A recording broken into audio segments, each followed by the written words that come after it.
Hello everyone. Today's competitive draft for Guilds of Ravnica, we're gonna be drafting a Green White deck. So we picked up some pretty decent cards, two good rares right off pack one, the first pack. But then we couldn't really get there during our second and third pack. We did not have enough playable commons, so we went down the Green White Selesnya Convoke route. So Convoke is basically you can pay creature cards using your own creatures. You can tap them for one mana of the creature's color. So you want common cards like Centaurs, which is a 5 mana for 4/4 Vigilance, or even Siege Worm, which is a 7 mana for 5/5 Trample, and has Convoke as well, same as the Centaur. Those are the main payoff cards if you want to play Green White Celestia. You want to get them out early and start pressuring them with these fat creatures. Another good payoff card is the Flight of the Equinox. It's a 8 mana Convoke and has flying, and it's a 4/5 white flyer. But even though we had a great start, pack 2 and pack 3, we couldn't get any of these key commons and common cards. So what we ended up was a green white deck with no Convoke capability and pretty much no late game. And we also try to hedge against maybe picking up a third color, a card that's splashable. We did pick up Status and Statue, which is a removal that requires black. So we actually had a lot of ways to splash a color. We just didn't get any major payoffs in the end, except the removal, Statue, and Status. So yeah, so take a look at my draft process for this and see how we could have improved it, my deck building process, and at the end of that, I'll share as usual. I'll share the results of the deck list, and then if you guys are still around, you can check out the matches of the decks. Thank you. Hello everyone. Today we're gonna do a competitive draft with Guilds of Ravnica. So let's get started. For the rare, we have Response Resurgence. So it's 2 mana and it can deal 5 damage to attacking or blocking creature. Or you can pay 5 mana for a sorcery where your creatures gain First Strike and Vigilance. And after the main phase, there's an additional combat phase followed by an additional main phase. So this is very good. For Resurgence, if you have your creatures lined up and they can do trades with your opponent's creatures, Resurgence makes them favorable trades by giving them First Strike and Vigilance, and they can attack twice. And if they don't have any creatures or little creatures, this can also act as a finisher. And allowing them to have Vigilance also prevents them from having them to attack you on their turn where you are left with no defenders. So this is a very good card and very flexible with the response half of the card, where you can decide to use it as a removal. The commons, we have Whispering Snitch, 2 mana 1/3, a great Dimir card, has synergy with Surveil, but we do not know if we're going to be going to play a Surveil Dimir deck just yet. Response allows it to be fitted into any red or any white decks, so there's more flexibility there as well. Street Riot is not a great card. It's 5 mana, very slow enchantment, and as long as your turn, your creature gets +1 and have trample. Now this is pretty restrictive. One, it needs to be on your turn for them to get the buff, and then the bonus is only +1 attack, so and +0 to the toughness. And at 5 mana, it's very slow. So I wouldn't play this card at all in any kind of deck. Justice Strike is a red-white, another great card. It's a 2 mana instant pseudo removal. Now I say it's not a true removal because the target creature deals damage to itself equals to its power. That means that the attack power of the creature being targeted needs to be equal or higher than the creature's toughness. Or else, if you use this on let's say on a 1/3 creature, it's not going to be able to kill itself unless it has taken damage already. Other notable commons here would be Piston Fist Cyclops, if you're going to be in a blue Izzet deck. Severed Strands is a good removal. Usually you combo it with a wall that you don't want to use anymore, or the Burglar Rats. So Burglar Rat is a 1/1 for 2 mana and makes your opponent discard a card. So you already get the value of the Burglar Rat right away. So you can sacrifice it to Severed Strands. I think in terms of raw power, response is definitely the pick here. It is just more flexible, two halves of the card, and it can act as a finisher. So we're gonna go ahead and take response. Alright, for the pick 2, we see the rare being passed to us, and they have taken an uncommon card. So that means they shouldn't be in green. I don't think there's a green common card that's going to be as impactful as Beast Whisperer. So Beast Whisperer is 4 mana, and whenever you play a creature spell, you draw a card. Now, if your opponent do not remove this card when you played it, this can get out of hand. It's going to give you huge draw advantage, huge card advantage. Crush Contraband, it's a sideboard card, but even when it's a sideboard, you rarely play it. There's not a lot of great artifacts or enchantments for you to remove in this set. Glaive of the Guild Pact, 2 mana, equipped creature gets +1 for each gate you control. They get Vigilance and Menace, and the equip cost is 3. Now this is a good card because they buff up your creatures, but you need to have a lot of guild gates for this to make this work. I'm talking about maybe at least three or 4 guild gates for this to be worth it to be in your deck. And other common cards worth mentioning here would be Hypnotizer, great removal, and Unexplained Disappearance. Because this has a lot of synergy with Dimir decks, or even if you're playing Idza decks, blue-red, the bounce card allows you to clear the way and activate your Piston. Centaur Peacemaker is a good Selesnya card. 3 mana for a 3/3 is very solid in stats already, and you can gain life. Selesnya decks tend to want to play the mid game, late game phase, so even though it's also giving your opponents life, and that's okay, that's acceptable for you as well. Honor Goblin is a pretty decent 2-drop for red, and I think those are the main common card that's worth mentioning, but we're definitely gonna pick Beast Whisperer here. Alright, here's our pick 3. The card we see worth mentioning will be Smeltward Minotaur, which is a great card in Izzet. So anytime you cast an instant sorcery, target creature and opponent control can block. So if you combo it with, let's say, Sonic Assault, where you tap down a creature, you can actually remove your opponent's 2 blockers. So, and at 3 health is very good. This guy can dodge a lot of, let's say, dead weight. It dodges direct current, anything with 2 damage or 2 attack. So it's a solid blocker as well. Capture Sophia is a great removal for blue. Instant speed. We see Hypnotizer again. Skylight Legionnaire is a very good common in borrow stacks. And we also see we have a Sunhome Stalwart, 2 mana 2/2 first strike mentor, which is also very good. This guy doesn't have to be in borrow stack, just borrow stacks. It can also be in Selesnya Green White decks. This guy can power up your cats.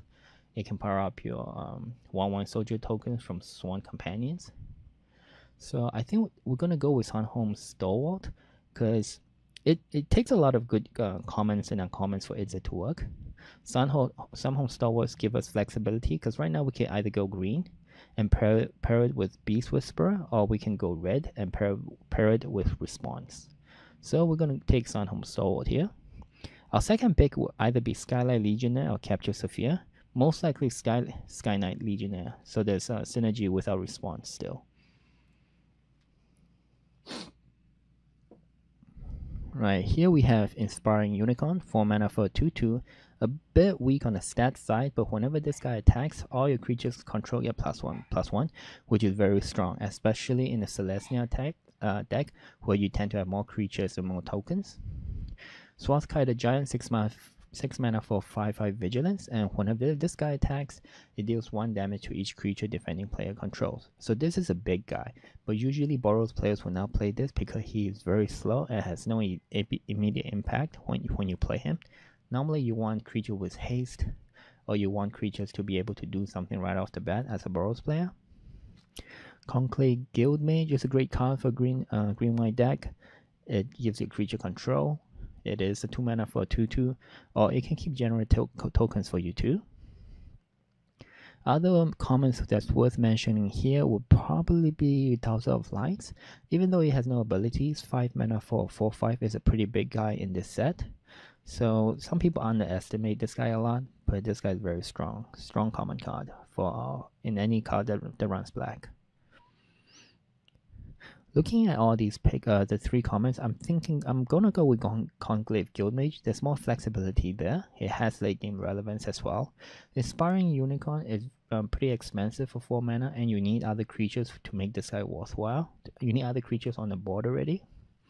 So I'm gonna go with Conclave Guildmage. It has synergy with all the cards we've picked so far. Here we have Book Devourer, 6 mana, 4/5. It has Tremble, and whenever it deals combat damage, you may discard all the cards in your hand. If you do draw that many cards, so if you have a lot of useless cards or extra lands in your hand, you can get rid of them and draw new ones. But 6 mana again is very slow for a red player. Righteous Blow is a great removal, 1 mana to deal 2 damage. This format is still pretty aggressive considering the amount of Burrows cards. So this is a good removal for 1 single white mana. Other card that would be good here would be Generous Stray, 3 mana for 1/2, so it can be a chump blocker and it lets you draw a card, and the creature can also help you convoke. Centaur Peacemaker is also good, 3 mana for 3/3 is a solid blocker. Just because of its 3 health, and 3 attack allows it to trade with a lot of 1/3s or even 4/3s that sometimes you see in this set. Right now I'm leaning towards either Righteous Blow or Centaur Peacemaker. Centaur Peacemaker does mean we need to go into Green White, which we don't mind. Righteous Blow will just give us a bit more flexibility, and it is still a removal. But I think I'm going to go with Centaur Peacemaker here, just because of the 3/3 body.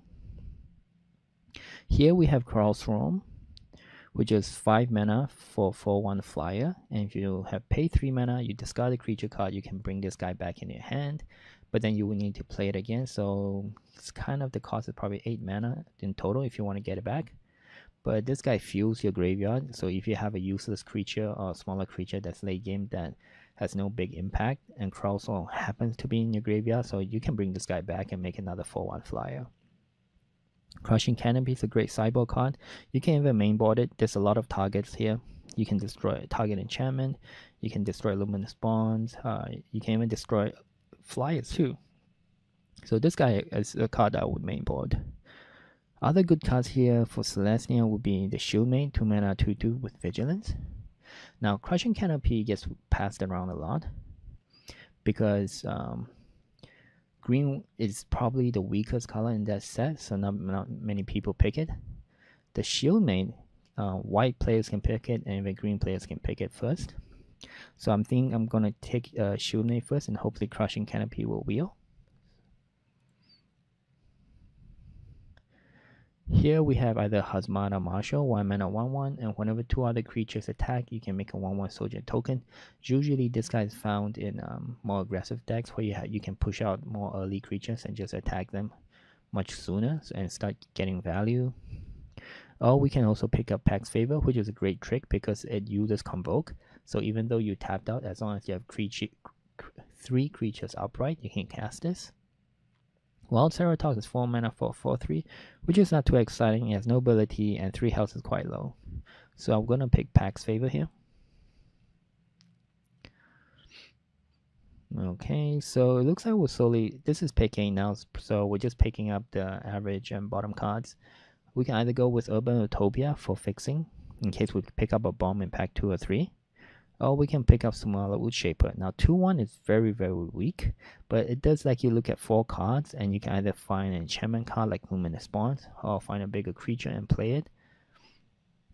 So it's basically also gives you a card advantage, but 2/1 is very small. I think I'm gonna go with Urban Utopia here. I like the fact that it can mana fix and it can draw a card, and it's kind of our insurance in case we could pick a bomb later down the road. Right, so this is our pack that wheeled. This is the pack we picked up response. So Piston got picked up. The green black card did not get taken. We still have a Selesnya Locket here that we can pick up for late game draws, which I don't mind. Or we can pick up a Guild Gate in case we pick up a good Golgari card. So Locket are pretty low on the pick order list, so I'm going to go with a Guild Gate. Just like Urban Utopia, it's kind of our hedge against if we get a third color. Shieldmate Wheel, which is good for us, so we'll go ahead and take that for our 2-drop. Here there's not much colors that we want to play. I think we can just take Mystic Vapors. Maybe it could be a sideboard card when we splash black, but we're going to put in the sideboard for now. Here I think we're just going to play pick Pause or Reflection, but that's going in the sideboard for sure. Here we can pick the uncommon for Vault Progress. Crushing Canopy. See, this guy came back, so we'll definitely take it. And we'll take it and we'll even play it in our main deck. Sonic is our wield, so that's pretty surprising. It's the last card. Usually it's a decks really like this card. So it could be just be an AI thing from Wizards that they need to tweak. Alright, here's pick one of our pack 2.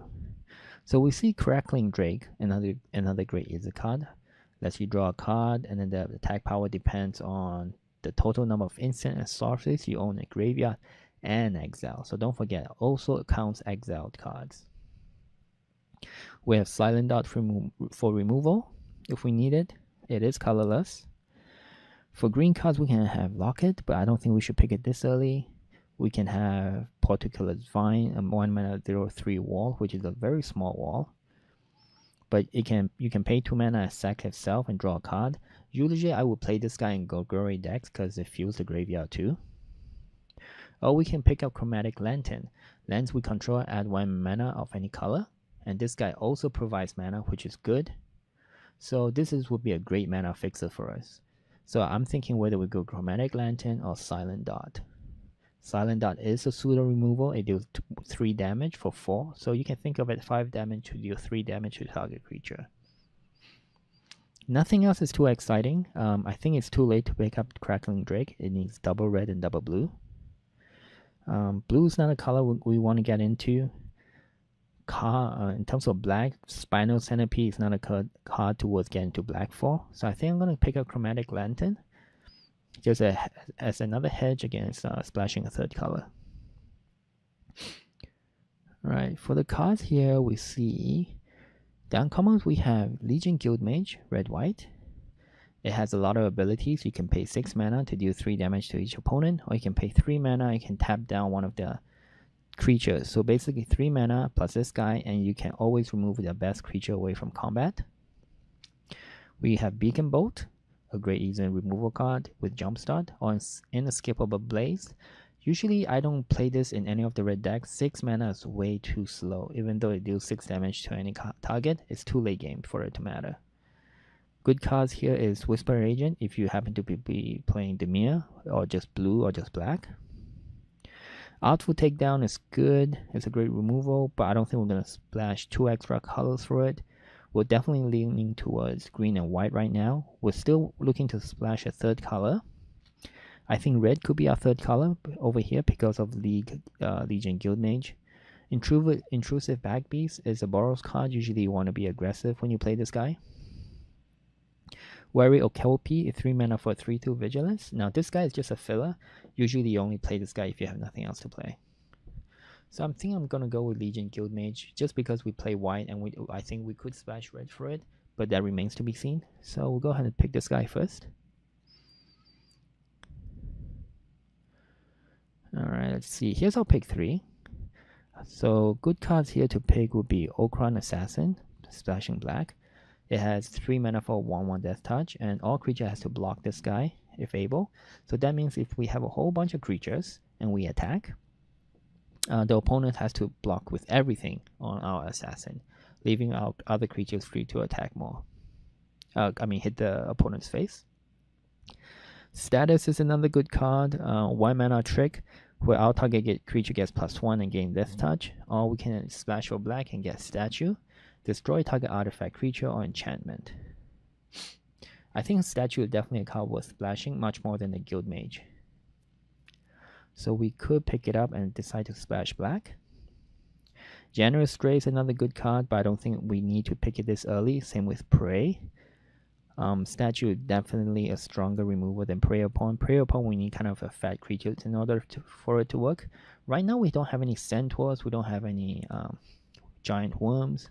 We need to start picking up bigger creatures at the moment. So we're gonna go ahead and take status and statue. Alright, let's see here. We have Call the Culprit, which is a fine card. There's a lot of targets with toughness for greater. We can also pick General Stray here. I don't think we need to pick Crawl for Rages just yet, because it needs synergy with the Graveyard Undergrowth. Or we can pick up a Guild Gate because we are looking to play status and statue. For another 2-drop, Fresh Face Recruit, 2 mana, red or white. As long as our turn attacking, it has first strike. So let's take a quick look at our creature count so far. So right now, if we don't want to play red, we have 4 creatures, 4 2-drops, 1 3-drop, and 1 4-drop. That's not a lot at all. We need to start having more creatures pretty soon. So I think the better pick here actually will be Generous Stray. We want to start filling our deck with more creatures at this point. And it will be a close pick with either the Giant, which can act as a finisher, or it could be called the Culprit. I don't think we need to pick Fresh Face Recruit. The 1 health is a bit detrimental, and we are playing Green White, so we don't need to be as aggressive. But the Giant is an uncommon. It is a big guy, but it needs synergy with Undergrowth. So I'm gonna pick Generous Stray. It smooths our draws a bit better, and it's a 3-drop much earlier too. From here we have another 2 mana for a 2/2. We have the Selesnya Guildgate. We have a color the Culprit for removal, and the rest of the cards is centered around blue and red, which we are not gonna get into. So I think we're gonna take the 2-drop, either the 2-drop or the Guildgate.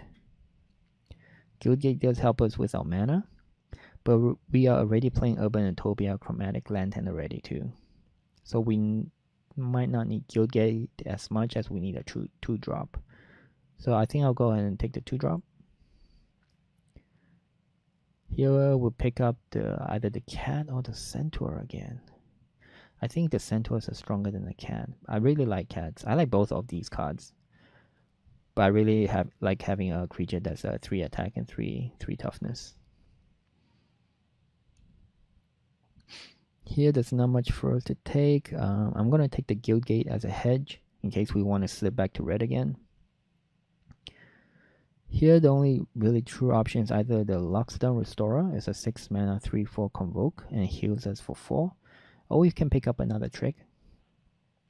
Trick is always good to have. So and we are at 7 non-creature spells. So I'll go ahead and pick up Pack's Favor.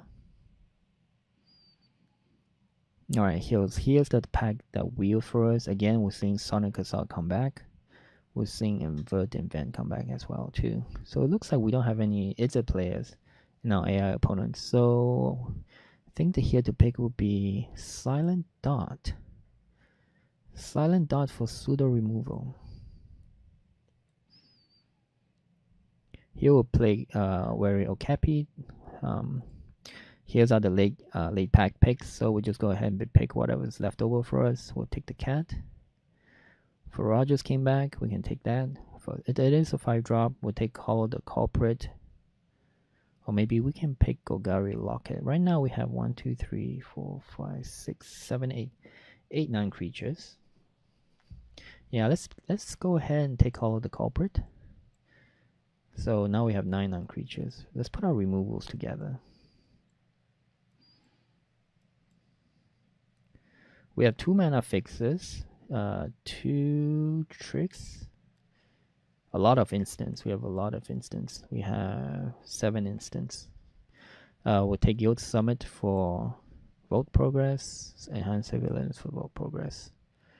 Alright, let's go. 3rd pack. We need some big creatures now. We need some Convoke big creatures. How many multicolored cards do we have? We have 1, 2, 3, 4, 5, 6, 7. So 5, 6, 7. This could work very well with Rampaging Monument, 4 mana trample. Every time we cast a multicolored spell, it gets +1/+1 counter. Another good card here is Siege Worm. It's 7 mana Convoke Trampler 5/5. This is a great blue card. If you want to duplicate, let's say the 1/5 that creates a bird, every time you cast an instant or sorcery, that's a great target for the duplicate card. Goblin Banneret, if you're playing Boros, another great 1-drop for you. Another great Dimir card. So these are pretty good cards for all the different guild houses.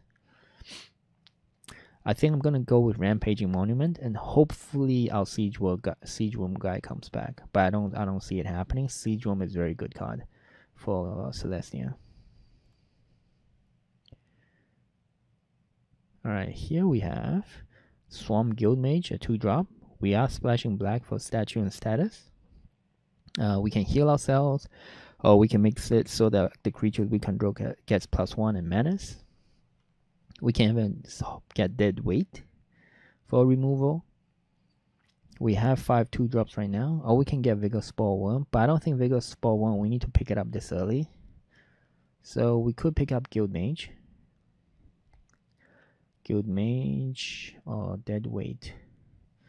We are a little tough in terms of room right now for 9 creatures. So I'm going to go ahead and pick up Guildmage. Alright, let's see what we have here. We have another 2-drop, the Shieldmate.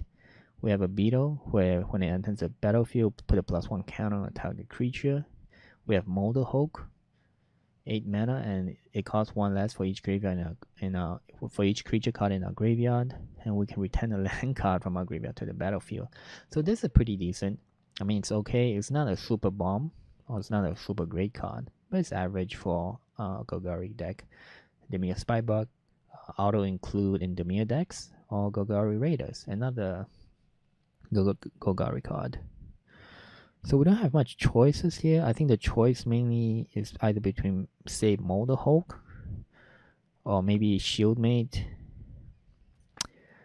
We are not playing Wild Ceratok. I mean, at this point, I might play Wild Ceratok just to fill up 4-drop, but that's getting very desperate. We could pick up the Beetle here or the Molder Hulk. We do need some kind of late game. But Molder Hulk is just a 6/6 with no trample. Without trample. And it's 9 mana. Not an exciting card at all. I'd rather have early game so we can convoke our late game creatures out. But we don't have any convoke late game creatures. We don't have any convoke payoff at the moment, which is a shame. I think I'm gonna take the Beetle. Beetle offers a bit more flexibility. Here we have more exit cards. We have, for white cards, we have an enchantment, we have Hunted Winners, and we have Intrusive Pack Beast. None of these guys are exciting at all. We could pick up another Guildmage. If we pick up another Guildmage, we might sub it for a Shieldmate. But that's gonna be a lot of black cards. It might put a strain on our mana colors. I think I will pick up a Golgari Locket just for some late game draws. Because we know we definitely have enough 2-drops. We don't need 1-drop. Pack Beast 5 mana for 3/3 Vigilance might be just too weak. But we need to have more creatures. I think I might just take Pack Beast as well. We are definitely very low on creatures at this point. Might of the Masses is a great trick for 1 mana. So we'll go ahead and take that. And it looks like we're not going to be splashing red. I mean, we could splash red for Guildmage. No, it's not worth it. It's not worth it for a 4th color just for a Guildmage. So we'll take Might of the Masses. And let's remove Silent Dot for now. Man, there's so many assaults going around. And so many Boros cards coming around too. We have Boros Challenger, Fresh Face Recruit. I mean, we could bring back our Guildgate for Swathcutter Giant too. If we bring it back, because we have Chromatic Lantern, we have Urban Utopia. That could be enough fixing just for a single red and Swathcutter Giant. So let's take that. We did not see any Luminous Bonds. We did not see any 5 mana 4/4 Centaurs, which is a shame. We don't have enough enchantments to make this Wood Shaper guy worth it. So I think we might just end up taking Take Card as a one mana trick again. I like 1 mana tricks. We'll take up Crushing Canopy. We might bring it back later, but right now we are at 10 non-creatures. I'll even take out call it the Culprit. Right, here's our pick 8. The last pack before everything wheels. We have Grappling Sundew, a great 2 mana card. 0/4 has Defender, Reach, and for 5 mana you can make it indestructible. We can either have another cat, but the cat route doesn't look so tempting right now because we have nothing to convoke into. This is just a generic 2/2, even though it has late game relevance. I think I'm gonna pick up Dissident.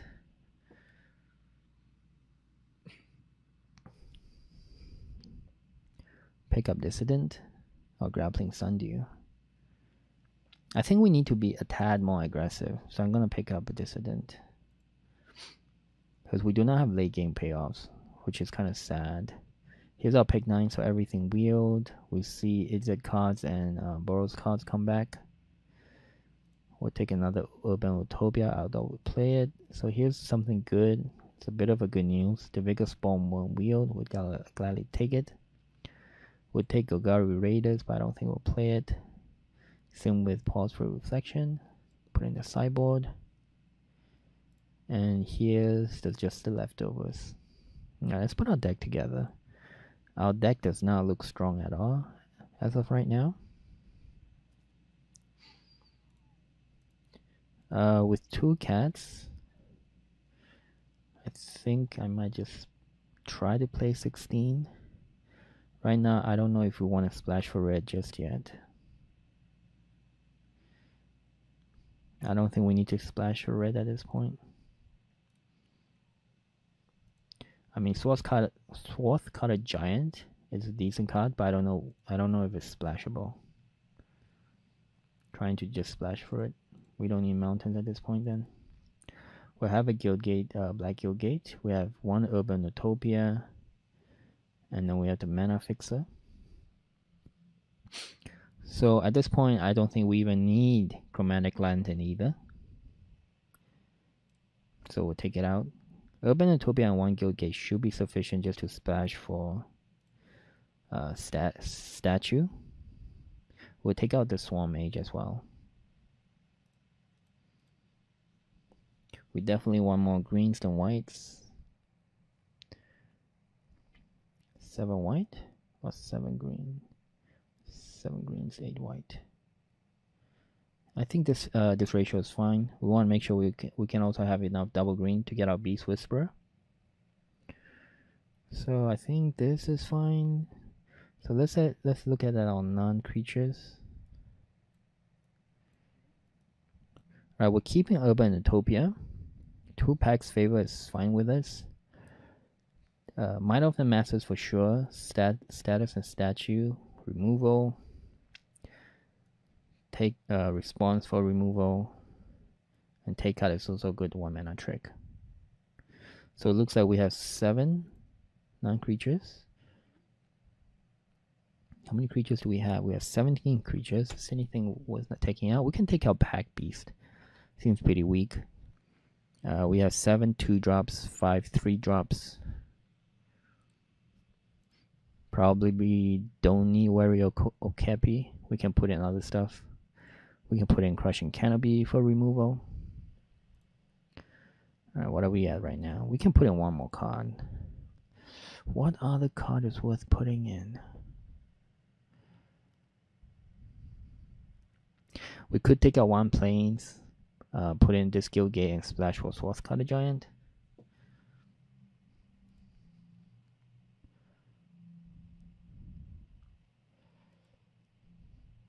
Or do we want to take in Silent Dot for removal too?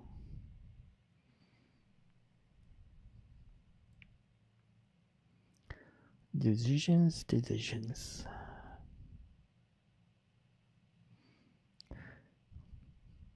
Alright, let's try this way. One Guild Gate, red, and one Urban Utopia. And then one Swarth Cutter Giant. How's this? How is this? Alright, and maybe not Farages, and then we'll put in Chromatic Lantern. And let's see if our Swarth Cutter Giant can put in some work. Alright, let's try this out, see how it goes. So that was a drafting process and the deck building process, and like you saw, we did not end up with any payoff creatures with Convoke. But we managed to have a backup plan in terms of picking up the Guild Gates and Urban Utopia, so we could splash 3 and, as you saw, a 4th color for different playables from other colors. So we splashed the red for the giant, for example, and we splashed the black for removal and status and statue. So this way we ensure that we have some kind of late game plan, even though we don't have cards like Siege Room or Flight of the Equinox. So we didn't get rewarded by going to Green White first, but we did get rewarded by having a backup plan. So make sure you always have a backup plan when your original plan doesn't work out.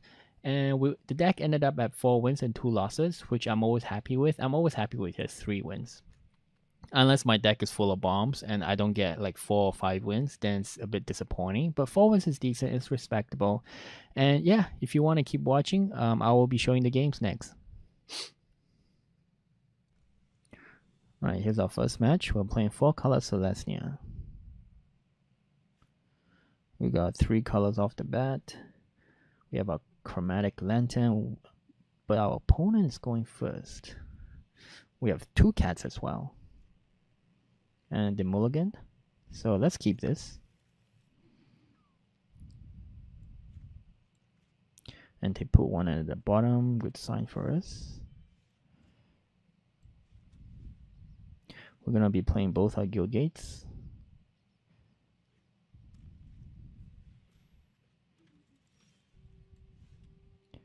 And then we'll play our cat next.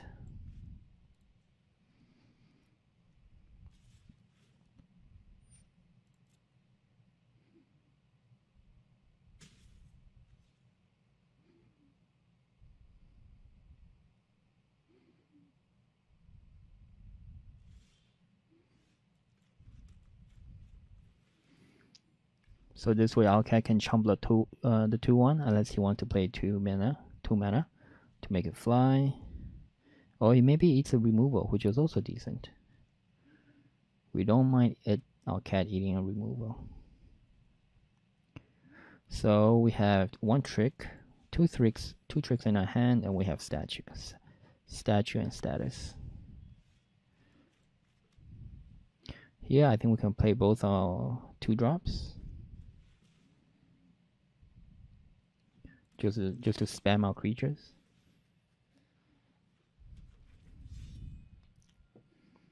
If he attacks with a 2/2, we're gonna just block with our shield mate. Dissident is worth a bit more because you can pump it late game to make it bigger.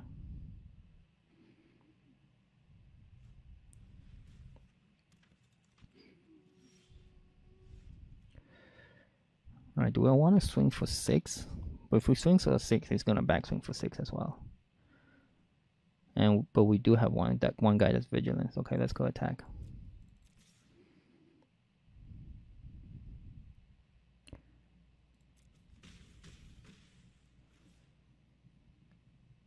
What do we want to leave out? We want to leave a white mana up. So let's leave a white mana up.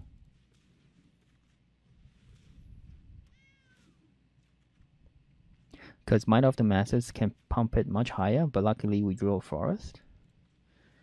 Might of the Masses, I kind of want to save it where we need to beat a bigger creature, or we can use it as a finisher.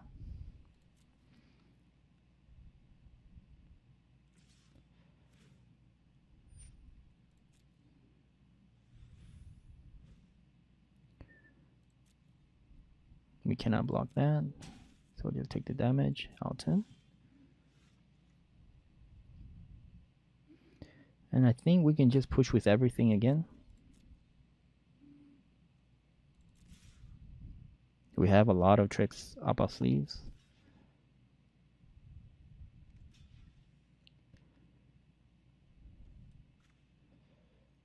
I think he wants to do a trade with a 2/2. I think we're okay with that. But let's see if we can save our cat.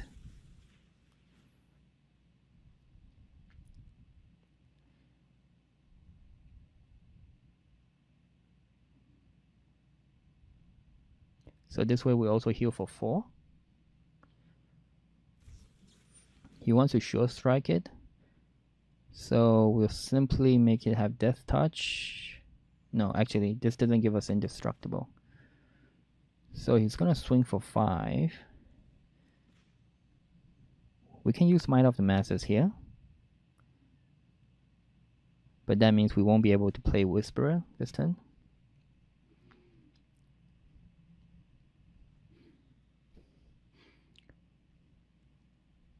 Or do we want to use our statue now? I don't think we want to use our statue here. We can save our Beast Whisperer. Legion Guild Mage, yeah. We'll trade 1 for 1.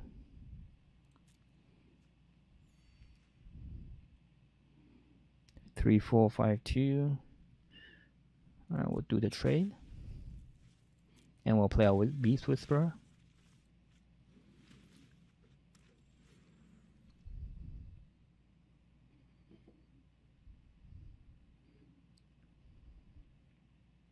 If we get a land next, it'll be very good for us. Because this guy's ability, whenever he attacks, it deals 1 damage. So we can kill a free Skyline Scout. Alright, he's exiling it. That's fine. Remember, I think we do have our Crushing Canopy in the main board.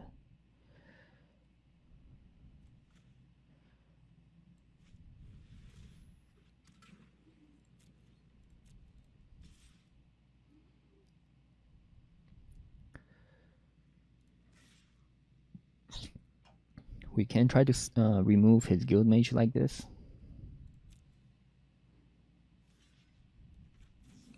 We'll pay for it. Because we still have 1 trick and 1 status for hard removal.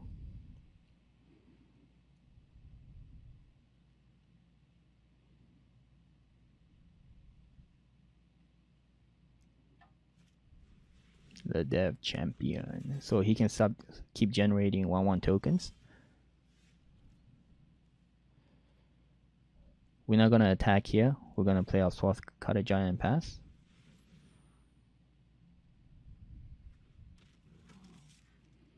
So any tokens he create, he can still create it and then block it after I attack.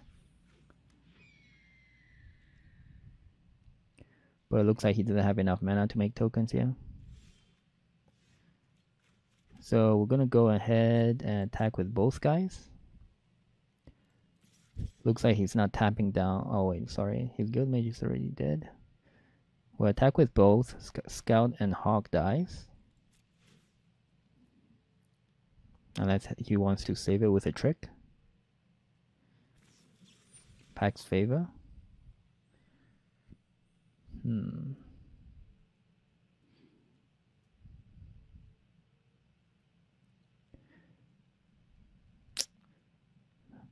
He's gonna make it into a 5/4. We can save it with Might of the Masses. Right now I'm just thinking if I should reuse a hard removal, which I don't think I should use a hard removal for it. So I'm gonna use Might of the Masses to save it.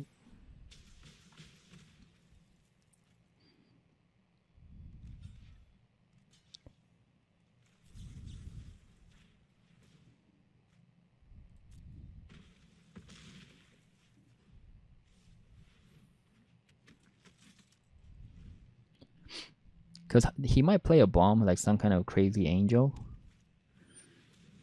that we can still protect. So Swartzcutter Giant is going to trade with our so his Garrison Sergeant is going to be able to trade with our Giant. So this is a target worth removing. Or do we want to get Whisperer back? Nah. We don't have any creatures right now to play. I'd rather put in 8 damage. Put him on lethal next turn.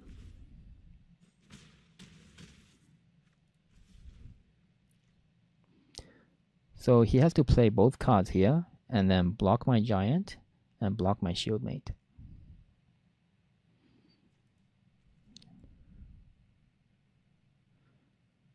Just looking at the cards he has 2 Pax Favor, right? No, 1 Pax Favor.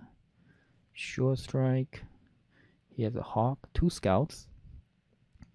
So this guy is playing Selesnya and also playing red as well.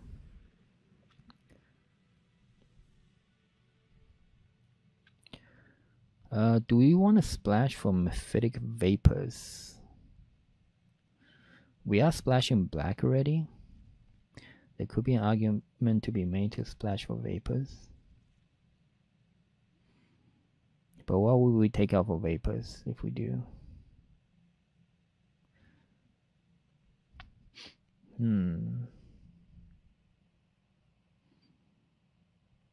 We know he has the Exile enchantment, so Crushing Canopy has value. We know he has a bird. Let's take out Pax Favor for Vapors. Let's see how that works out.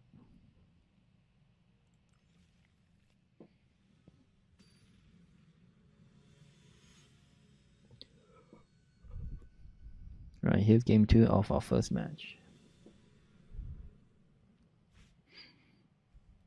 Alright, we have Lantern again, but we also have 4 lands, so we essentially have 5 lands. But we also have 2-drop. So we can play a 2-drop. We have a removal. We are good on the colors that we need, so let's keep this. We have a 2-drop, we have our color mana fixing done, and we have a removal.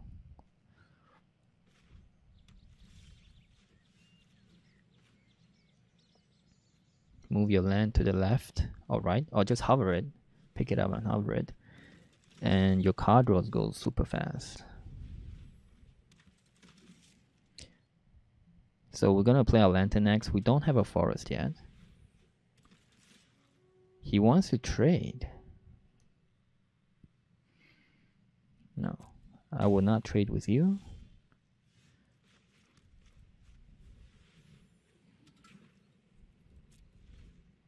And I don't want to use my 2/2 to trade his 2/1.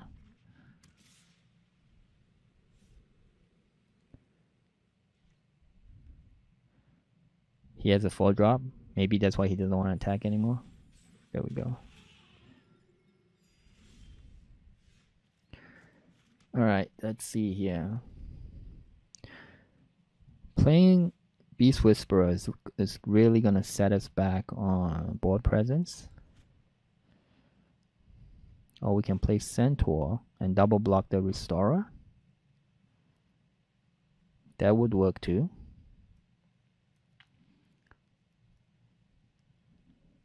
And then we make sure the Beetle give itself. No, we don't need to. The Beetle can give it to the Shieldmate. And then we can save our 2 mana trick in case he wants to play a trick, and then we can do 2 for 1. So let's do this.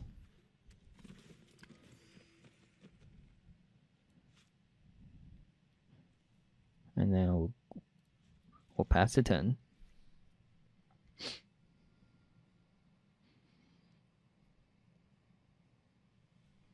He should with attack with the elephant, which will double block. And if he doesn't want to do a trick, let's see if he wants to do a trick here. He wants to kill the 3/3. We are fine with that, because we're just gonna use our Beetle and give it to the Shieldmate. Oh, he has another elephant. Okay. Right, this is where we play Beast Whisperer and get some value from our Iron Shell Beetle. Pump out 2/2 to 3/3. No need to attack. And if he has a removal here, that's good. We can play our Swathcut Giant. Since we don't have any mana up, I'm going to take the 3 damage if the elephant comes through. I don't want to double block with my Shieldmate and my Beetle. Alright, he does not have a removal. Since we're playing both Selesnya, we're just healing ourselves so much. He has no red mana, so those cards could be also red mana too. We'll play our Giant.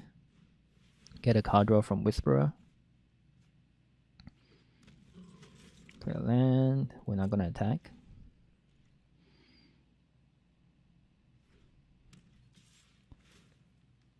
Alright, he's flying over.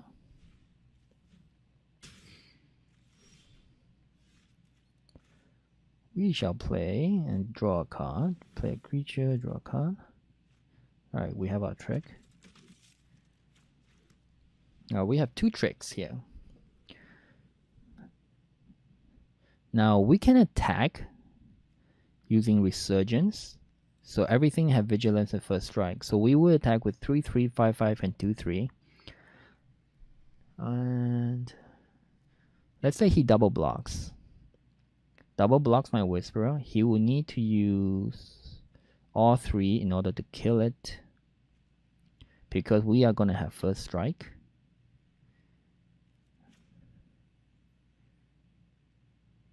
But then if he has a bigger trick, we are going to get blown out. But we can attack twice.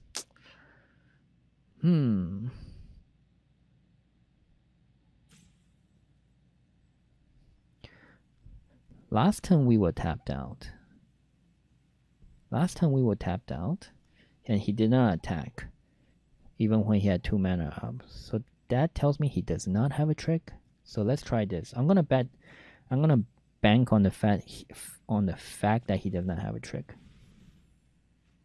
And let's see if I'm wrong.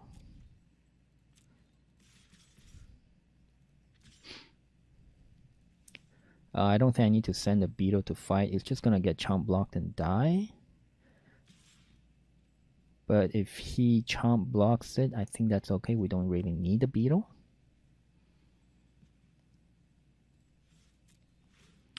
Let's save our Beetle. Oh yeah, another point. Because we get to attack twice, Giant gets to ping twice too. That's pretty cool.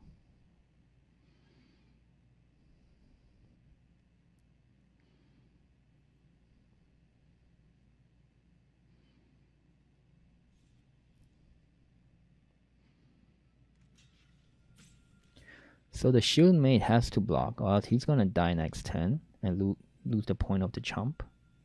Lose the opportunity to chomp.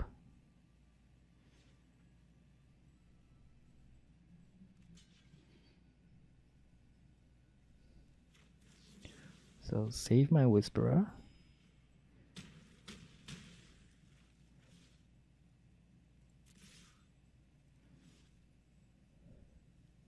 And I can attack with my Beetle now because he's gonna take 1. Let's see if he wants to trade the Beetle with his Peacemaker. Or else his Peacemaker just gonna chump someone. He's not. Okay, that's fine. So we use 2 tricks, Resurgence and Take Card, to remove 3 of his guys. Alright, let's see what we can do here. We have no minions. We can actually again attack with our 3 guys because he's gonna take 1, so our Shieldmate can kill him if needed.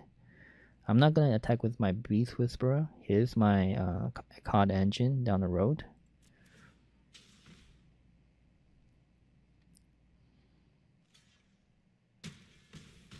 I'll end my turn.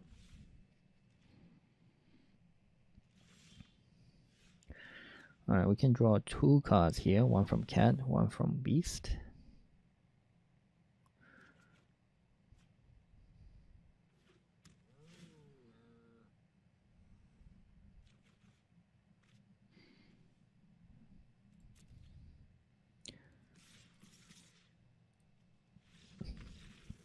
And that's the end of match 1. Here's match 2 of our 4-color Selesnya. We have a 3-drop. We're going first. We have 2 tricks. Okay, I mean one trick, one removal, so let's keep it.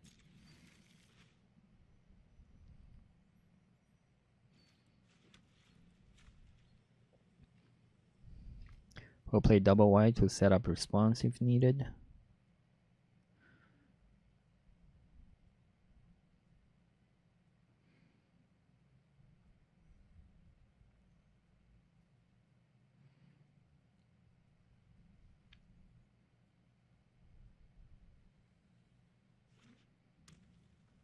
Alright, Rook looks like Torch Courier. Torch Courier is actually very aggressive if you get it early. I've been beaten by Torch Courier decks before.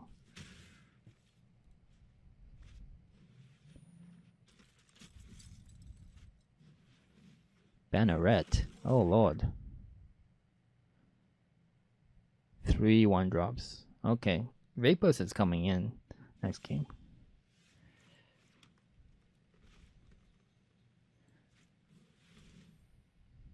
He's gonna be making a lot of tokens. So we need to draw Swathcutter Giant late game. And hopefully blow it all away. So we're gonna be trading with Banneret. Or maybe Marshall. Well, he's definitely gonna pump the Marshall up. If he decides to pump Banneret up. If he pumps Banneret up and give it to Marshall, we're just gonna trade with Banneret.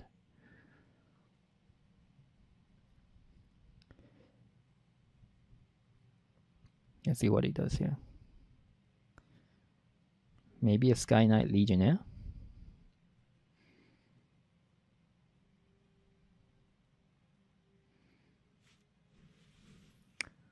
Sunhome Stalwart.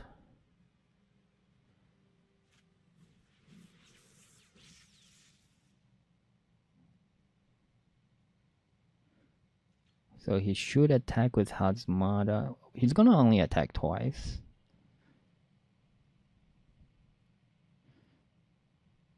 Okay.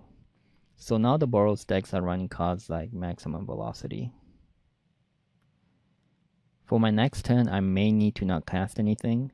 Play my Stray, buff it up. And then leave 2 mana for Resurgence.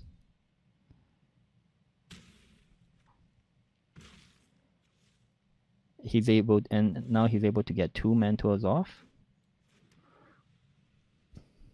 Next turn as well.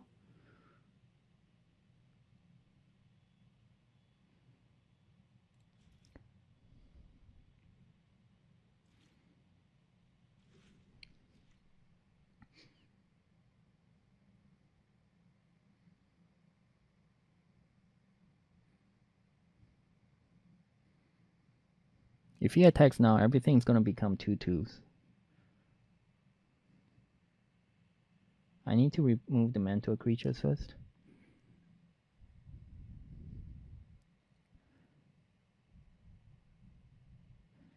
And if he decides to first strike it, I'm gonna lose the cat. I'm gonna lose Pack's Favor.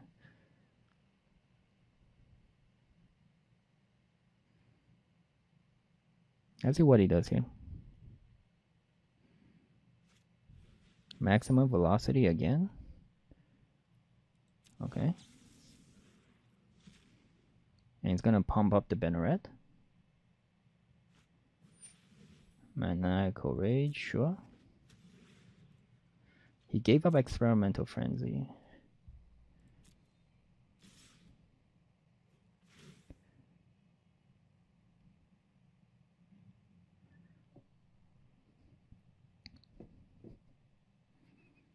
He's gotta give one. I think he should give it to the Banneret. And Banneret give us to Torch Courier.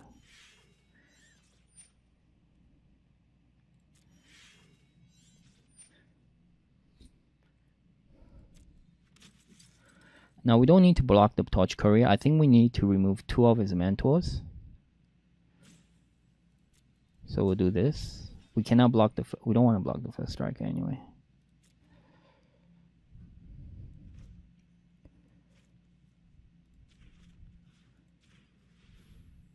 Remove the Sunhome. And packs favor the stray.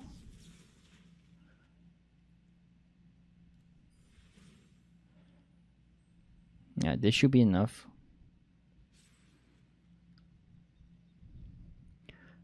He used a lot of resources. He ditched Frenzy, so he has no more late game unless he picked up 2 Frenzies. I wonder what his last card is that he chose over Frenzy for it.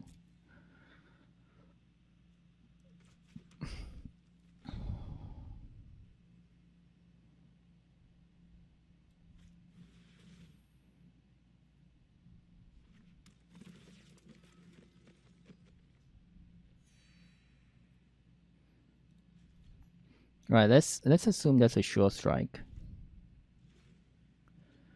That means my Might of the Masses is not going to be able to save it.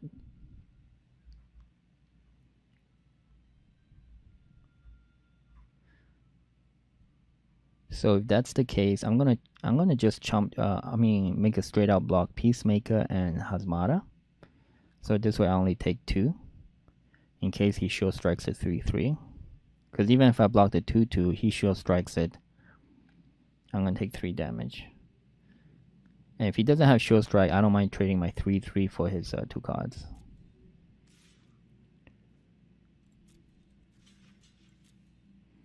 Looks like he didn't have a trick.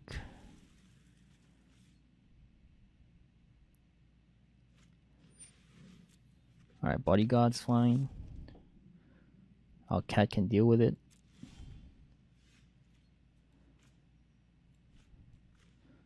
It could be a removal still.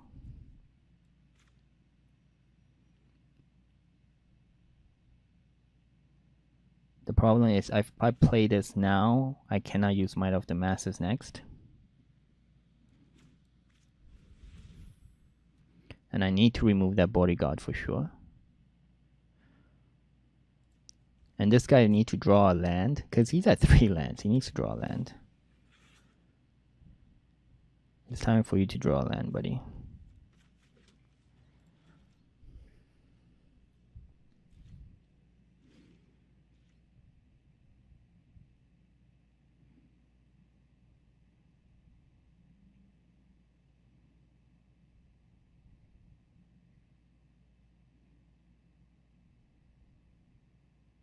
Hopefully it's not a flyer.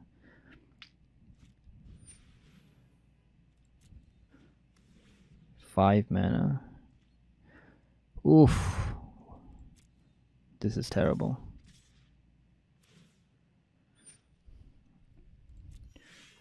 So we can kill the courier still. It's fine. But I don't know if we want to chump our cat just yet. Because when he buffs up 1/1 to 2/2, it's going to be painful. We need to be able to kill it with 2 cats. But that means we're going to be taking 10 damage. So I think next time we'll play Beast Whisperer.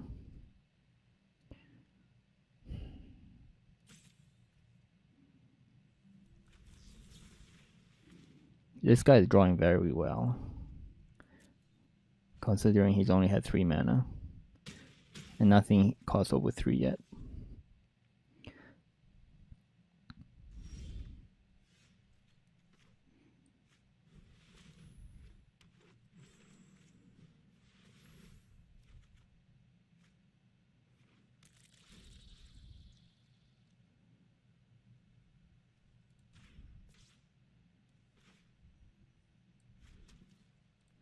Alright, it's time for us to chump. Bodyguard cannot attack unless Soldier attacks.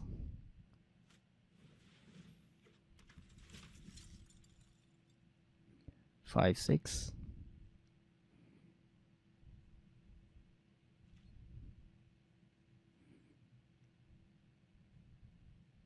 There could be an argument made to give the Maniacal Rage to his Soldier.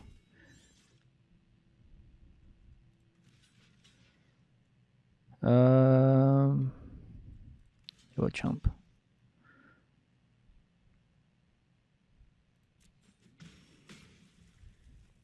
We need a creature to keep our draw engine going. Thank you.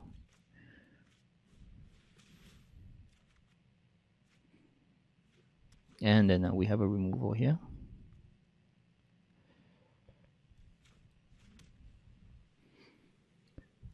We'll wait one more turn before we go on the offensive.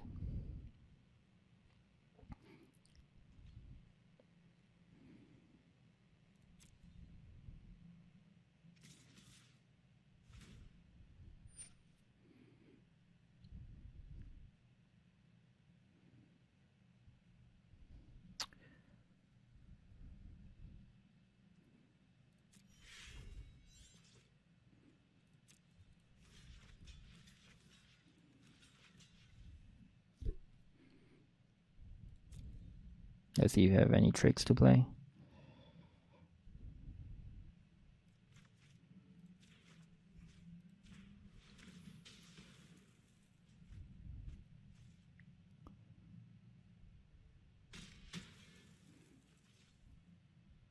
Where's your fourth land? There it is.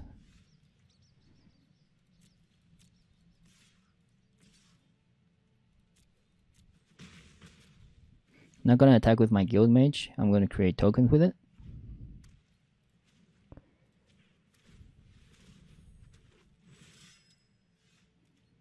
We do not have a red source.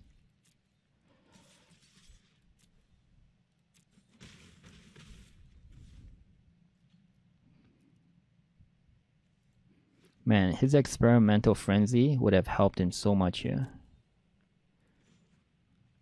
Now he's running all his lands.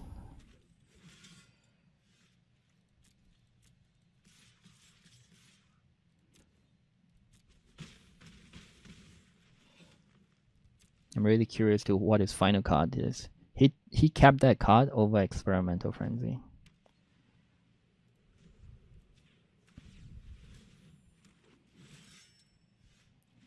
We are drawing a lot of lands. Right, sideboard time. We'll take out Vigor Spore Worm. We put in Mephitic Vapors. What else can we want to keep?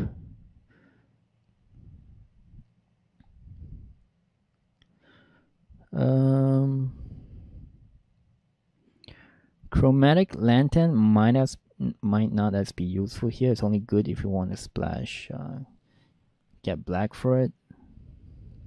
But I think we'll keep it. The problem is all his 1 health minions might be mentored into more than 2 by the time I'm able to cast Mephitic Vapors.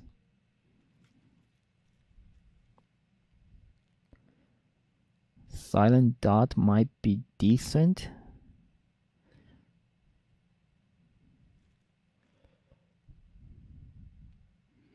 But I'm not sure what else I take out for it.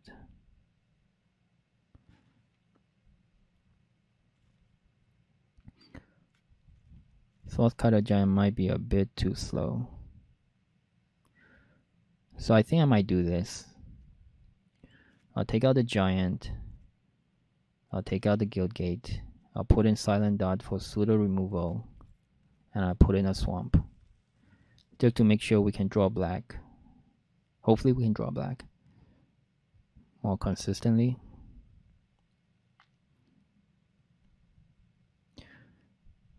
But the thing is that we are a bit low on planes now. Only have 6 planes instead of 7 without the red-white Guild Gate.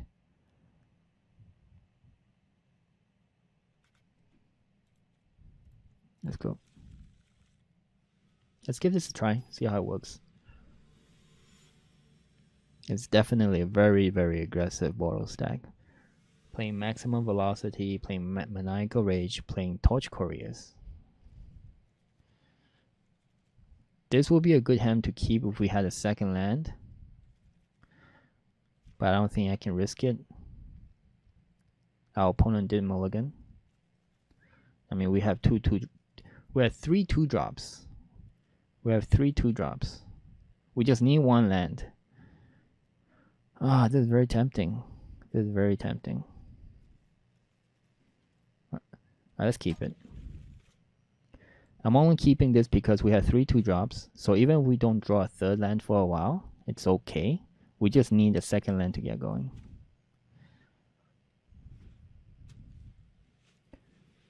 He even has a hawk too.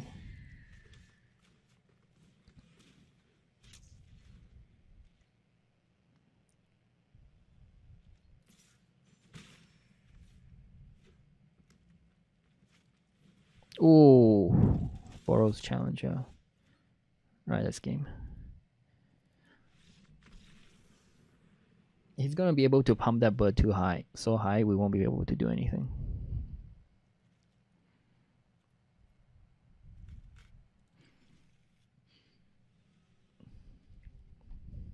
That was a quick game. Yeah, hindsight should not have kept it. But having 3/2 drops, having those plays like that, just needed to hit one land in the next 2 cards, but we didn't. And then the bird is just gonna snowball from there. He can put on Maniacal Rage on Boros Challenger, and that's game over. 2 lands. Again with the 2 lands, we'll keep it. We have 1/2 drop. We have a trick. We have a flyer removal.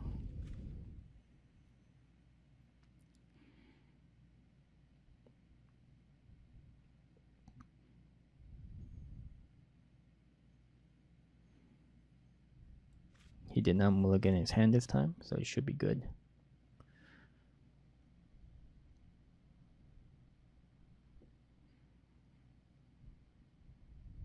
We also did not get a single Swan Companion in our drafts.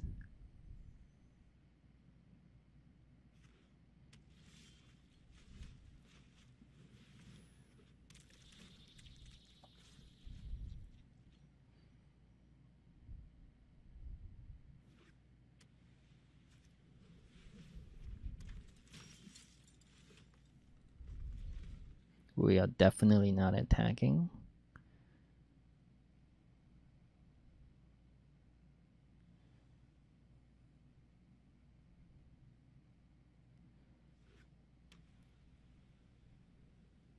If you put a Maniacal Rage, we're still fine.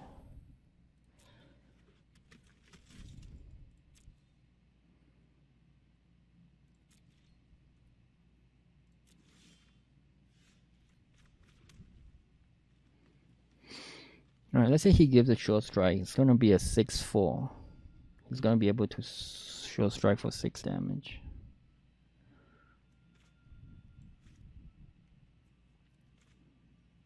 We can just play the cat. We can get Might of the Masses or Pax Favor out. Alright, he knows we have Pax Favor. So let's see if he attacks.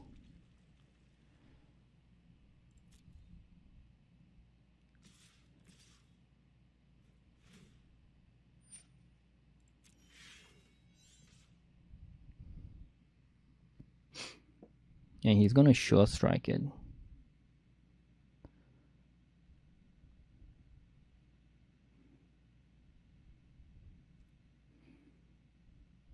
We might block with the 2/2 and then Pax Favor it.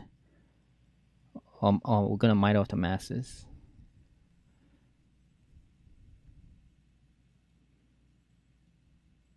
Because Might of the Masses, we don't have a lot of creatures here. Or maybe Pax Favor is better use of our available mana too.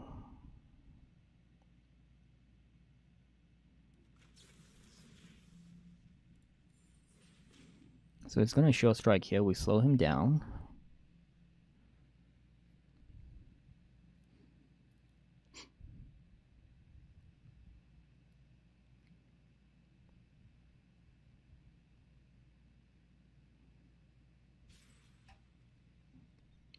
And think we play Monument, Rampaging Monument next turn. Oh, he does not have short strike. Interesting. We do not have black for Mephitic Vapors. Now we do.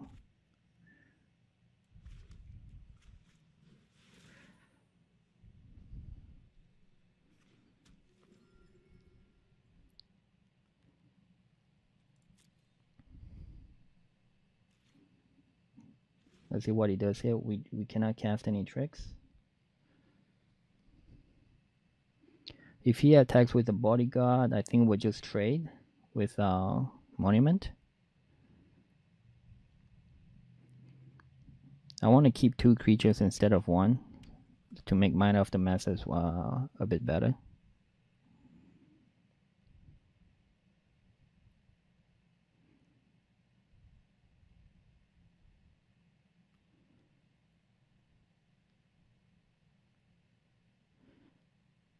So he's keeping up with the mana curve. That makes me nervous if he has Experimental Frenzy.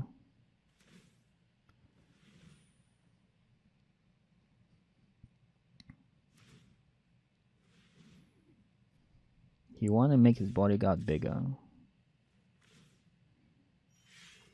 Is there a 1 mana red trick? I don't think so.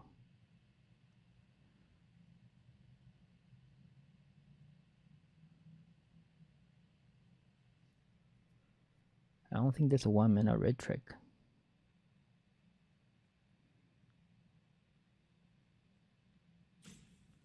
Bodyguard is freaking 4/4. He wants to clear my board.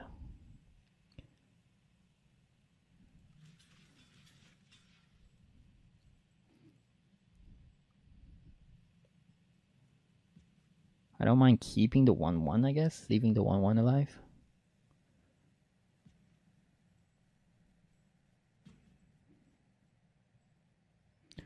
Or maybe I take 4 damage right now.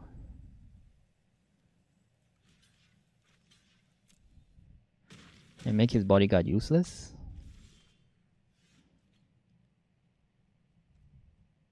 Unless he has a haste creature. Torch Courier is haste. Torch Courier is haste.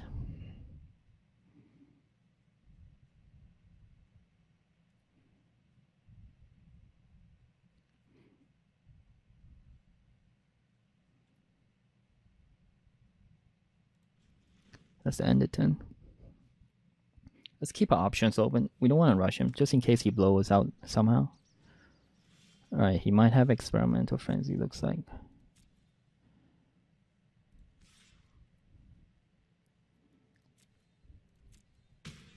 We're gonna keep attacking him then. I mean, if he does Torch Courier... No, he can't use Torch Couriers. He needs to sack it. So he needs to play 2 minions. I'm just afraid of haste creatures right now. Okay, so there's one Torch Courier.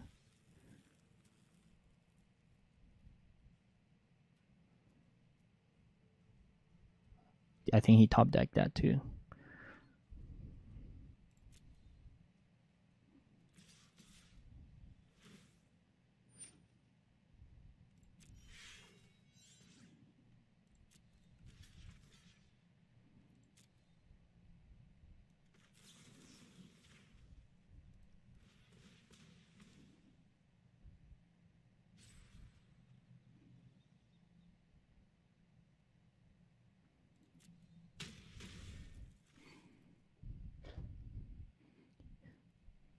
Looks like his deck is very low on tricks.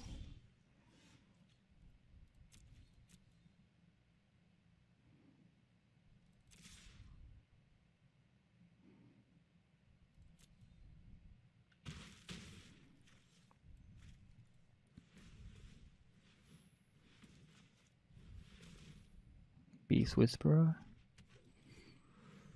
I think he's just flooding out. He got 7 lands already.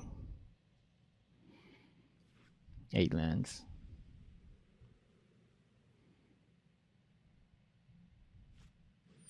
Alright, here's the Hawk, which is the top deck.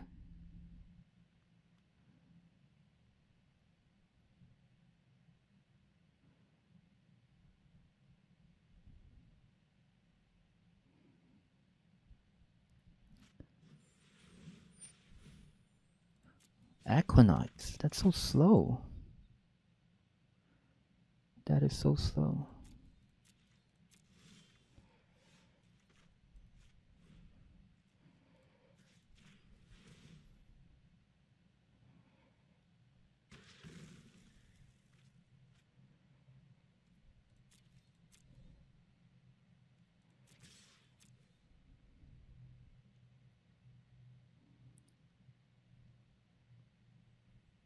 It's gonna take 7. 7 means I have lethal next turn.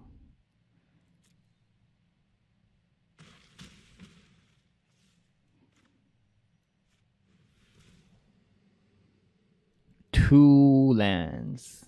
Damn. I'm splitting it hard too. Play a forest. Now he saw it didn't automatic end the 10, so he should know I have a 1 mana green trick.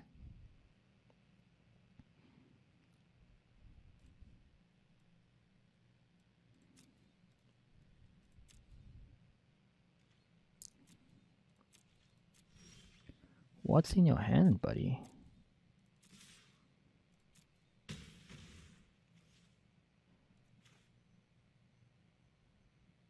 So I want to heal. If I heal for 4, he'll be at 6.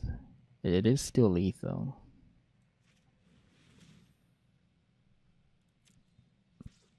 Oh, I missed 1 damage.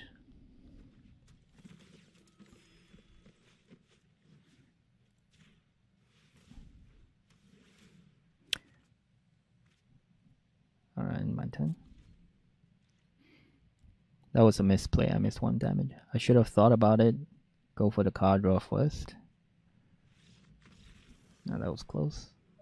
End of match 2. Here's match 3. We're playing 4 color Selesnya. 1 land is not keepable. 1 land again. I'm not going to keep that.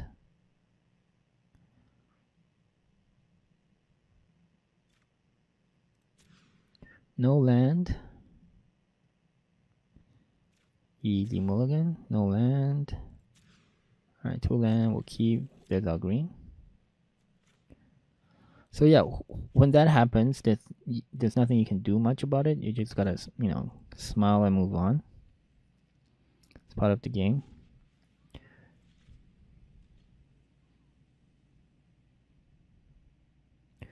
It's just part of RNG.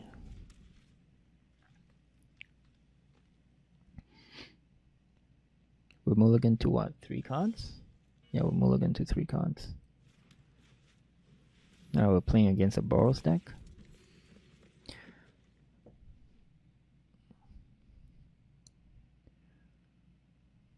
The good thing about if we do get to flood, here's our late game.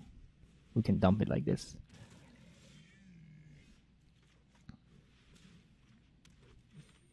We don't need to attack. He's probably just gonna attack into us.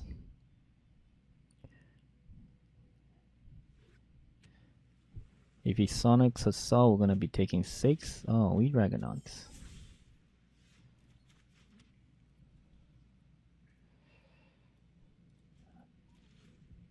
We have to be on the defensive here.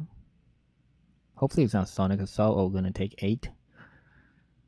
And that's gonna hurt.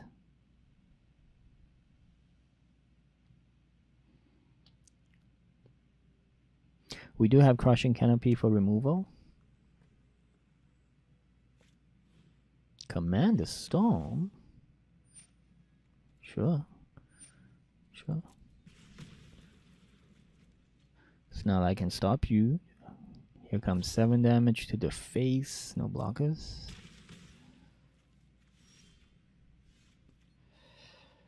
Yeah, I'll play my Beast Whisperer now. Swing for 2.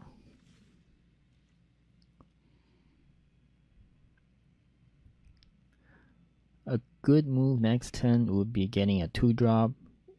Whisperer gives me a land, so I can leave 3 mana up to kill this Dragonaut.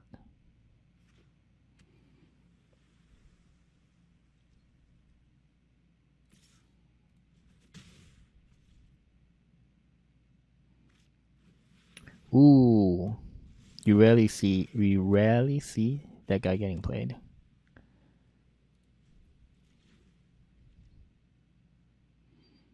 And he has trample, so even if I get my token creatures out, I'm gonna have a hard time chump blocking it.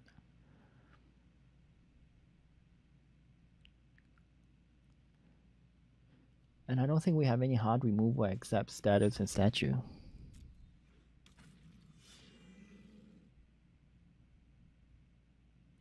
Alright, looks like we'll be taking 8 damage here.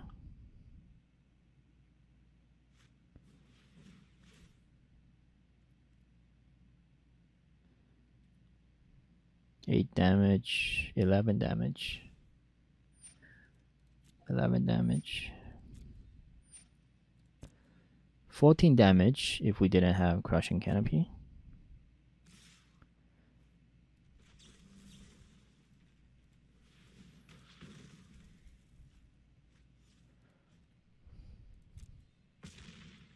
So if he has another spell in his hand, we're gonna have a bad time. Mesmerist. So he ditched Mesmerist.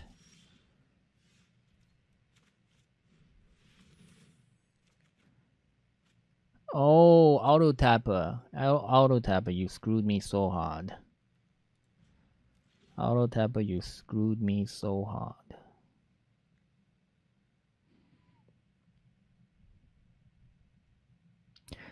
But the thing, like this, I have Might of the Forest status, which requires a black or green, and take card.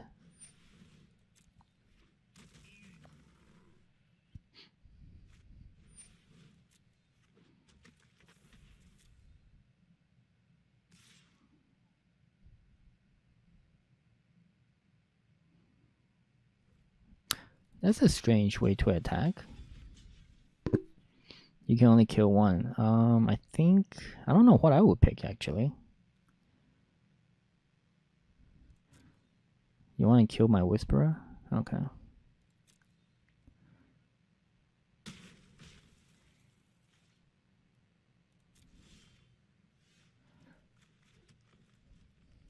So I guess he needs to rely on Guild Mage now to get things going.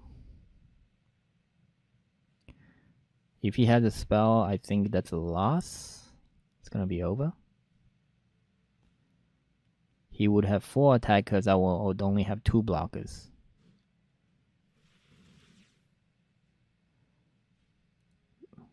Wait, what is that? What is that card? Can I read your card, please? Return target of the creature type. They're both clerics. That's pretty funny. I did not realize Monument is considered a cleric. Alright, so that they are playing Izzet. I think this is worth it. Pax Favor is a bit... It's less tricky to use because they have Sure Strike. Do we want to keep Swathcutter Giant? They are playing aggressive. Most probably not. I don't think we need to splash red anymore. But it is our late game if we need it. There's not much else to take here.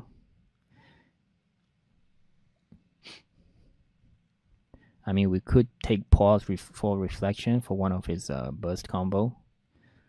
So let's say he uses a short strike try to attack. We put pause for reflection, negate the damage. We're still trading 1 for 1.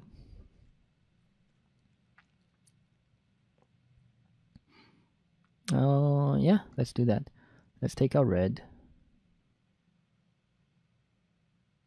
Do we want to take out red?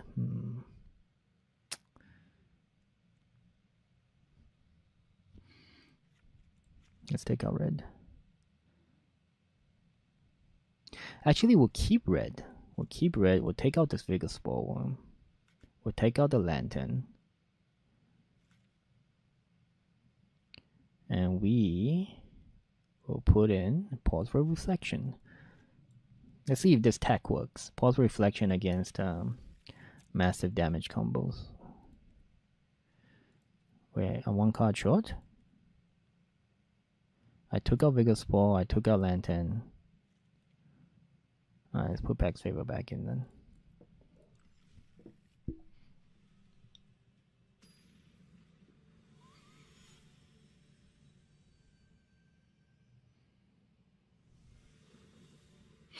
Selective Snare. That's interesting. I never see anyone playing Selective Snare. Even though we don't have green, we still have 2 2-drops. I think we can keep this. We just need a green color to pop off. But if we don't get a green, we can just keep playing Shield Mates. And if we make it to turn 4 with 4 planes, we'll play Rampaging Monument. What did he splash white for? I didn't catch that. He played a lot of blue and red cards. I did not catch what he splashed white for.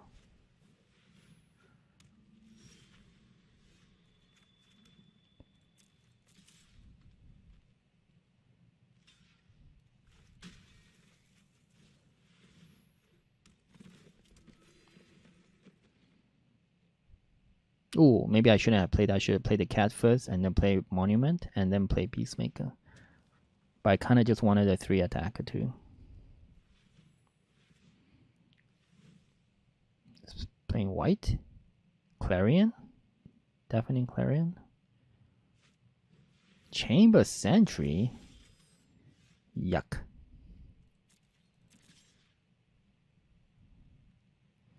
Not a fan of that card at all.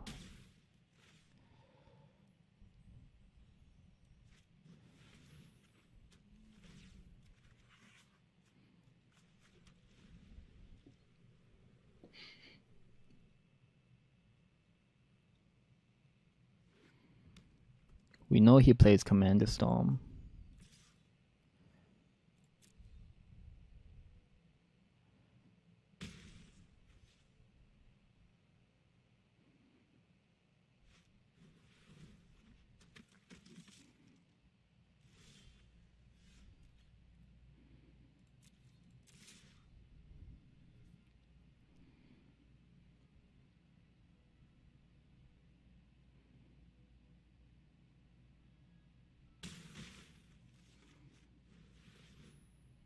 We'll play a Monument here. Disdainful? No. Let's see what he plays here. Disappearance?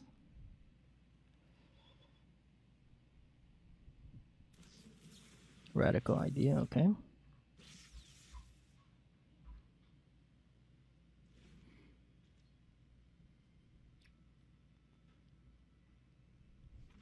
It's curving out nicely.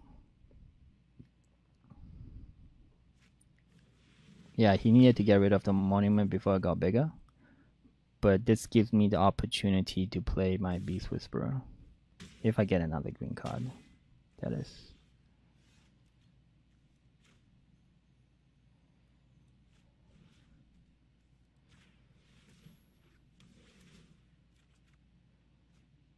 Ayo.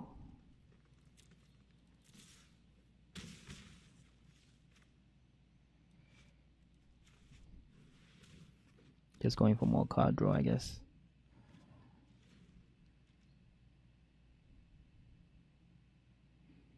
So right now we're just smacking each other back and forth.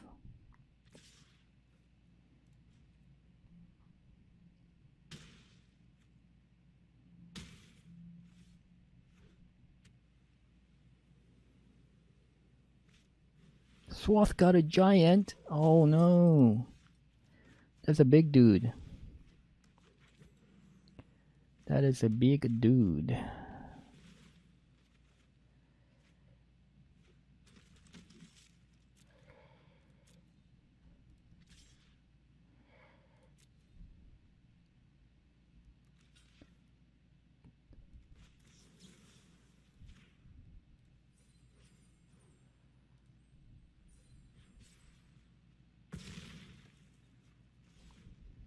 He needs to remove my Whisperer.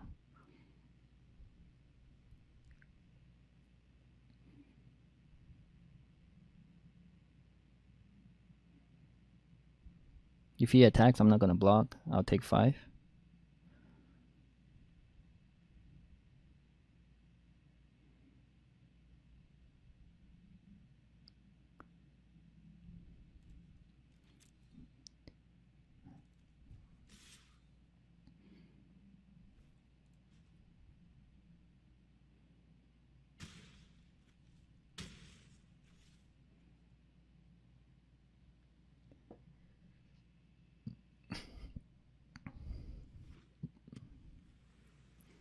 What is he trying to cast?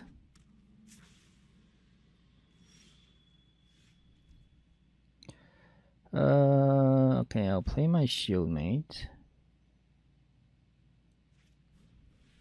Why are you tapping double white, man?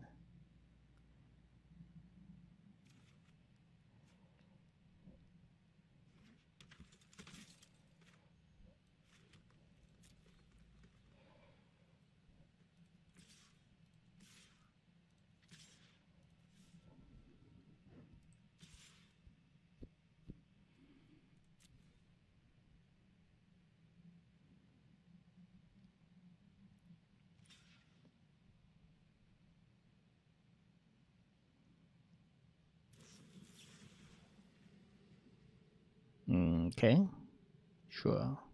I'm fine with it. He gets to survey for 2. Let's see if he ditches any cards.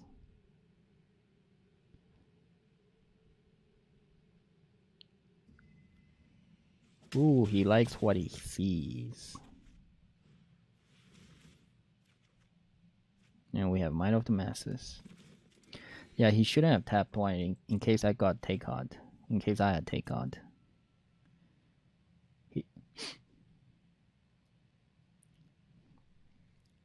So every time you want to cast a spell, you hover over it and you can see which cards are being selected for auto tap.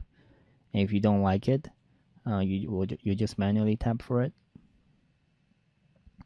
I need to get into a habit of doing that more.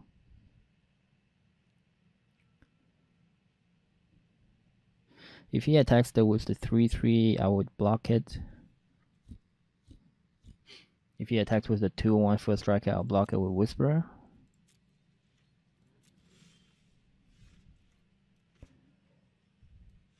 Soft Card a Giant.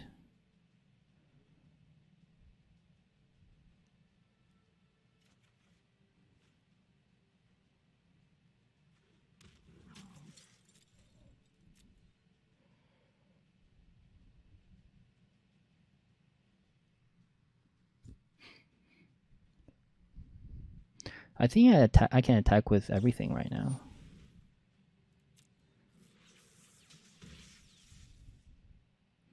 Okay, so he has the ability to 2 damage from Sonic Assault, 3 more from Chamber Sentry, so that's 5.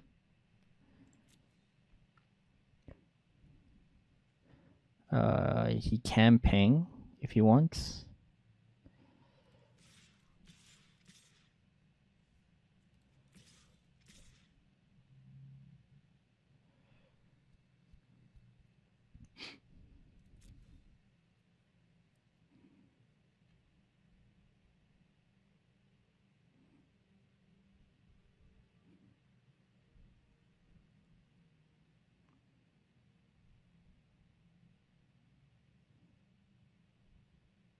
Actually, I think I threw the game.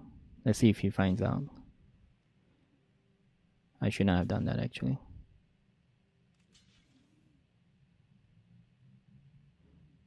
Because let's say he's at 13. He doesn't block. He tap 1 with Sonic Assault. And then swing everything at me. Oh no, he can't swing anything. Yeah, he can swing for 2 more damage. That's 4. And then Chamber Sentry will do 3. Okay, so it's 1 off lethal. 1 off lethal.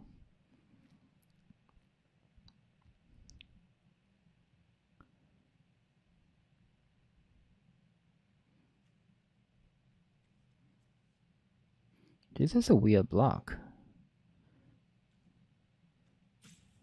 This is a very weird block.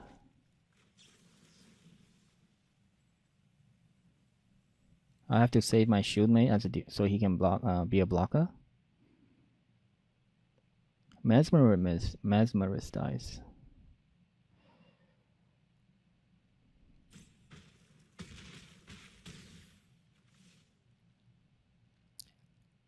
Oh lord, I missed lethal.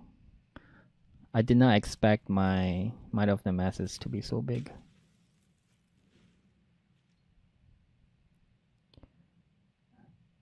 But I guess he can always tap in response to kill it. Yeah, that's true. He can always tap in response to kill it too. If I try to put it on Peacemaker or something. Alright, he has no cards in hand to jumpstart. So I can do Resurgence.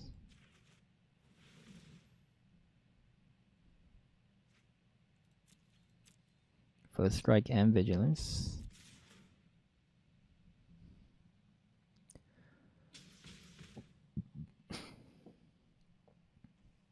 So because it has 1 damage counter on him already, he can only remove 1 counter from it.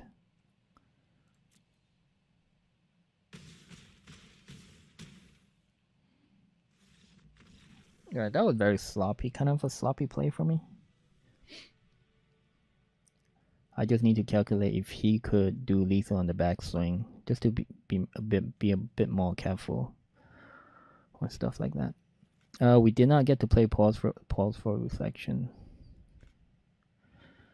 There is an argument to be made here whether if we want to play call the culprit.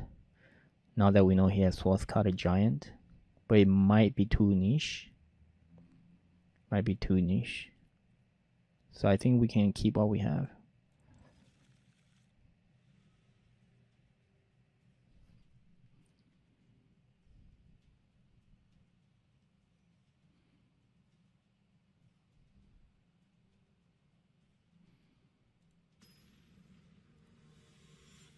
All right, here's game 3.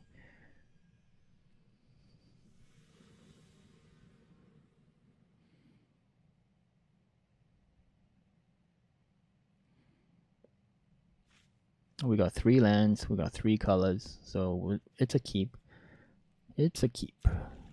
We will put our Urban Utopia on the forest. Our opponent mulligan to 5 cards, which is very good for us.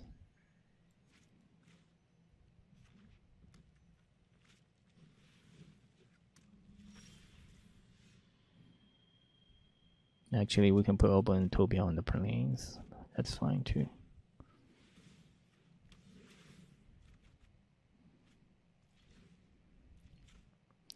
We'll play our cat, but he's just gonna make them a 0, so we can't block for I think 2 turns. So we're gonna take 4 damage at least.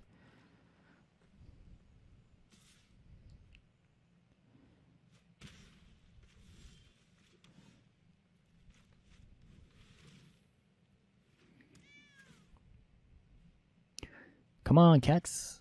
Draw us cards.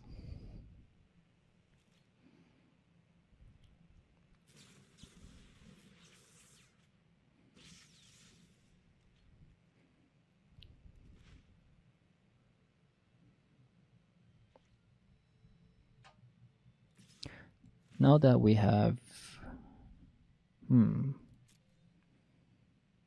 Just trying to think.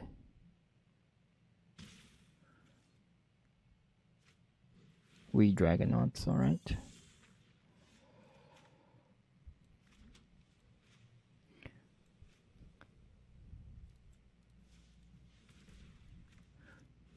I'm leaving 2 mana up in case I need to play response on the Wee Dragonauts. I cannot deal with flyers besides Crushing Canopy. And I don't mind trading Dissident with Mesmerist. So even if you want to short strike Dissident, that's fine with me too. I have a lot of other 2 drops to trade with. It's just the Dragonauts is something I cannot deal with without Crushing Canopy. So I need to use response to get rid of it.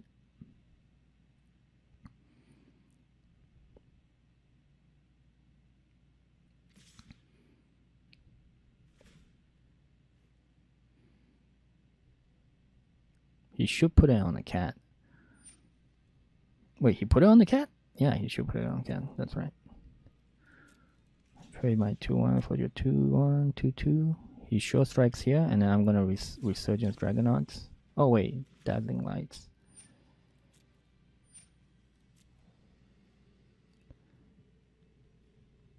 Hopefully, okay, he only has 1 mana. The counter spell is 2, right? You need 2 blue for the counter spell. So I'm gonna remove Dragonauts here. Did he survey anything? No.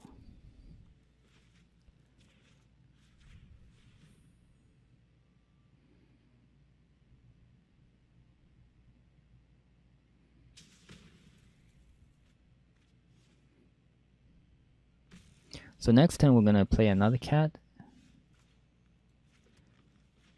and then we are gonna play Stalwart.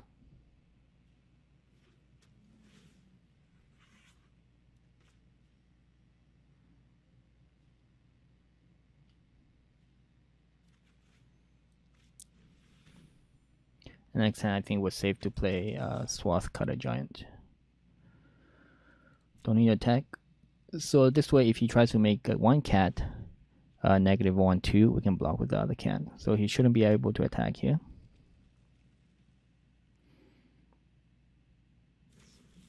Command the Storm. Why would you use 5 damage on a 2/2? Do you not have any other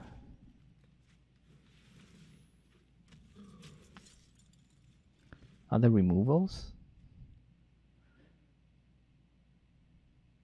What did you top deck? Do you have another removal?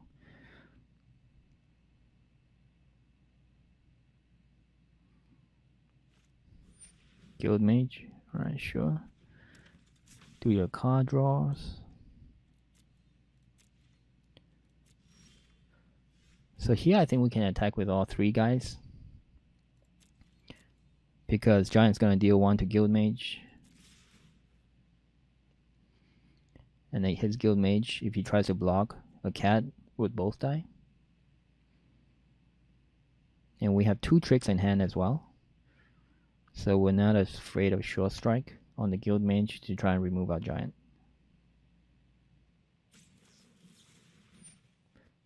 Gravity Punch he tosses. So his hand wasn't that great. It has a lot of early drops and 1 removal and 1 trick. But he's going to have problem with my early drops too now.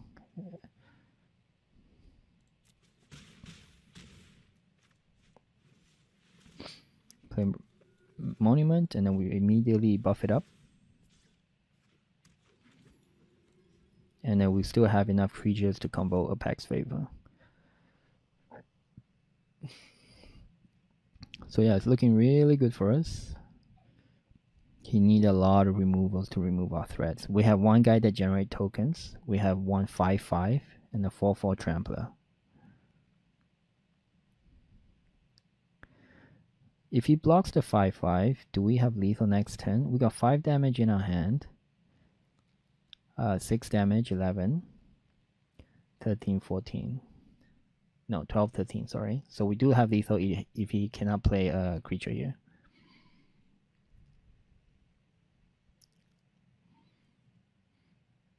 Another thing to know, he does have the fork ability. He can fork Lava Coil if he wants. Let's see what we do here.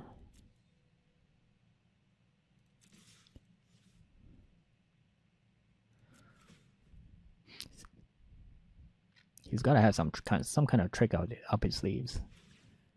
Nope, he's going for card draw. Card draw without blocking. Again, I miss lethal because I'm a noob. I know this is hard to watch. I clicked that. As soon as I clicked that button, I realized, yo, take heart, take heart.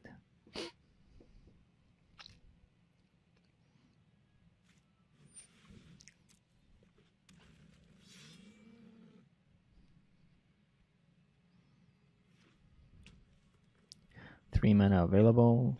He can do Sonic Assault if he wants.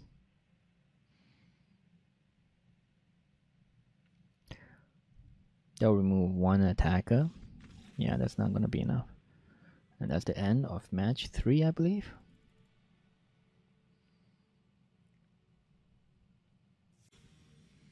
Right, we're going to match 4. We're currently at 3 wins and 0 losses. We're playing 4-color Selesnya with 0 Convoke creatures.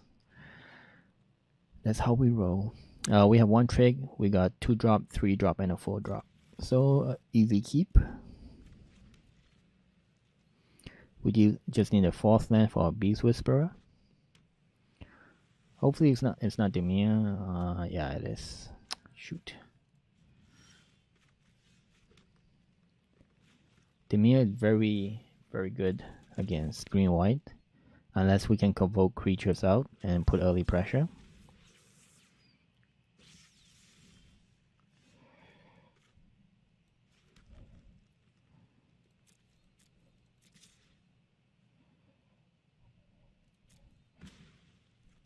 We'll play the cat because we can mentor the cat next turn, and then we're also looking for a 4th land.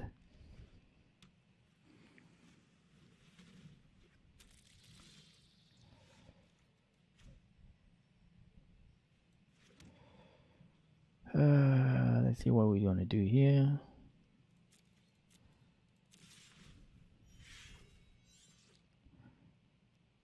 Our cat's gonna trade with a 3/2.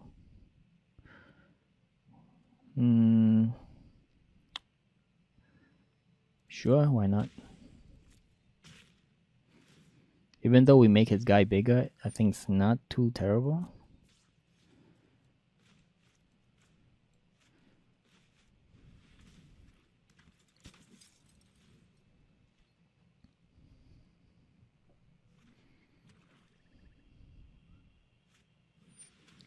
Sacrifice a creature, sure. We'll sacrifice our shieldmate.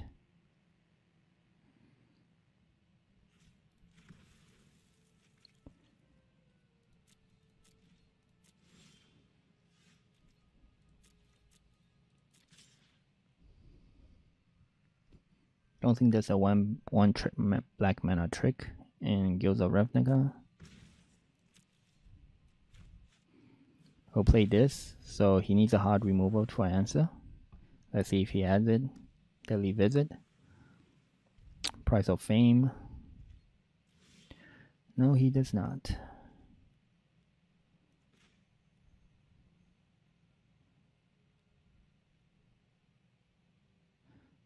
What could he have though? He could have Whisper Agent. Go play this first so he can get a +1/+1 off Guild Mage. Is it Counterspell? Yep, it's Counterspell.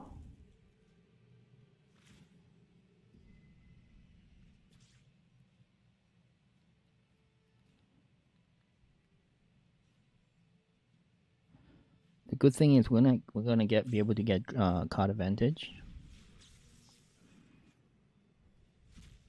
Maybe it's a white card. Yeah.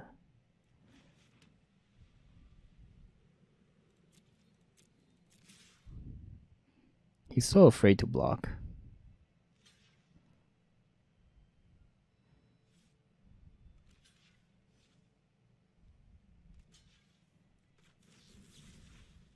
Doesn't really matter who you block.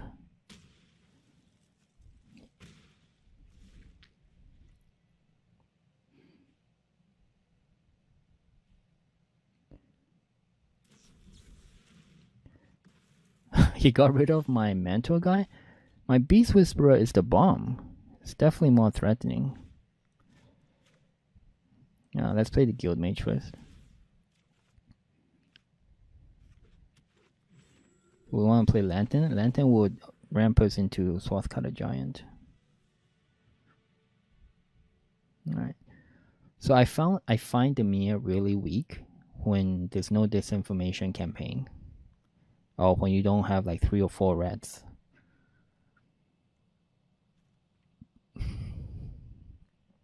What can we sideboard against the Mia?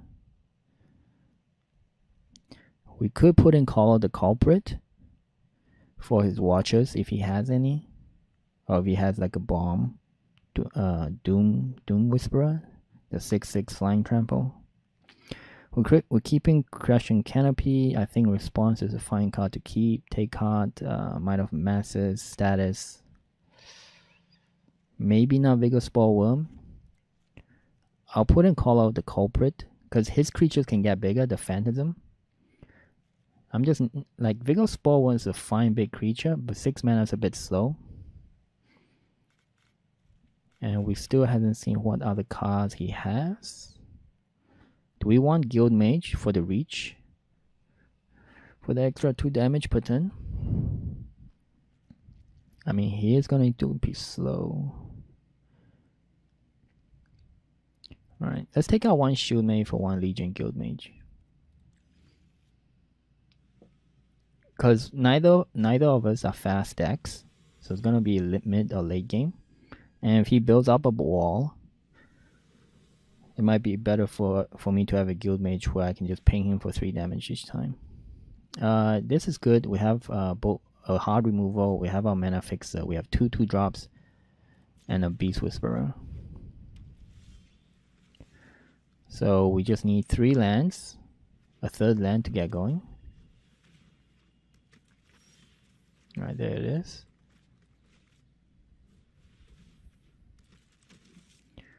I think I'm gonna go Chromatic Lantern next.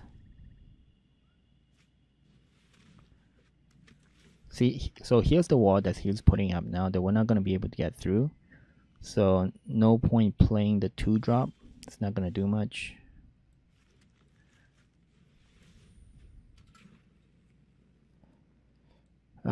Do I want to give it Death Touch? No.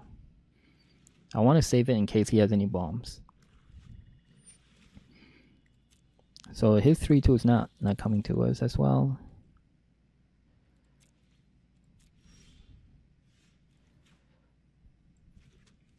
Let's see if he has a hard removal here. He needs Deadly Visit or Price of Fame. Enchanted Sophia doesn't do anything, where he taps a 4 mana flash, taps down my creature, doesn't do anything. So I'm going to be drawing a lot of value cards here. Generating a lot of card advantage here.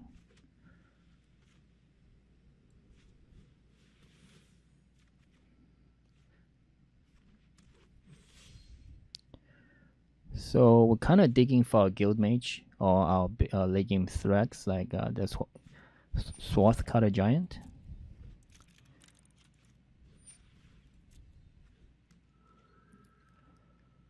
Three, 4.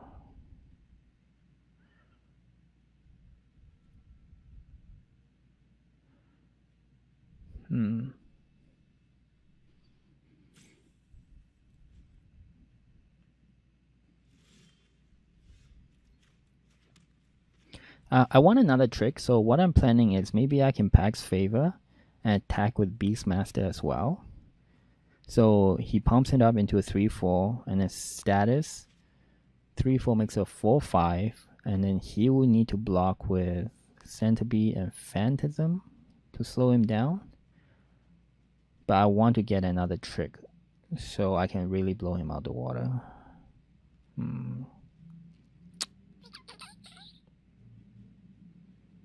So let's go with Monument first.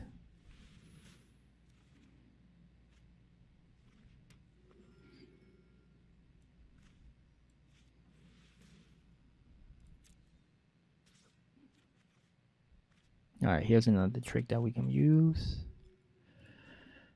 Alright, let's wait one more turn, and then let's push and see what we can do. But he needs to tap out first because he does run counter spells.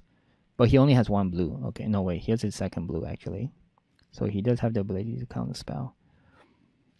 Ritual Suit AoE would kill all his board and all my board except Beast Whisperer and Monument. He got his hard removal, but he used it on the Mentor. The Mentor creature is not that great.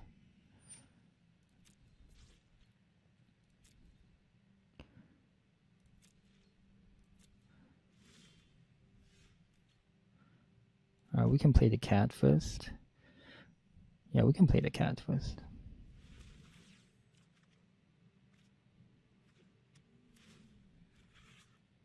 We have Might of the Masses. So we have 1, 2, 3, 4, 5, 6 creatures. 6 creatures. So that will be plus 10, 13, 14, 15, 16.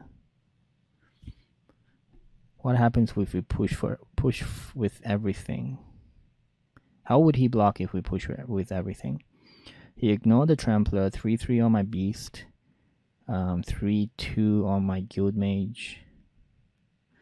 I can save both, and he just chump blocks these 3 guys. These 2 guys actually.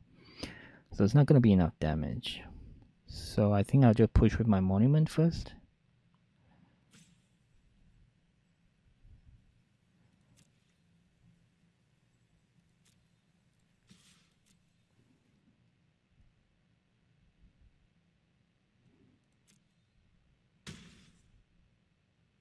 Okay, I'm 1 mana short to generate tokens actually. 1 mana short to generate tokens.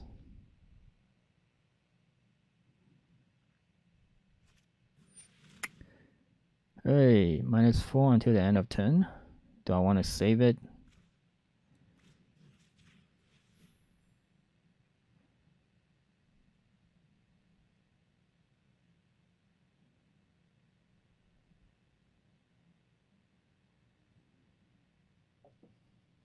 I gotta save my trampler.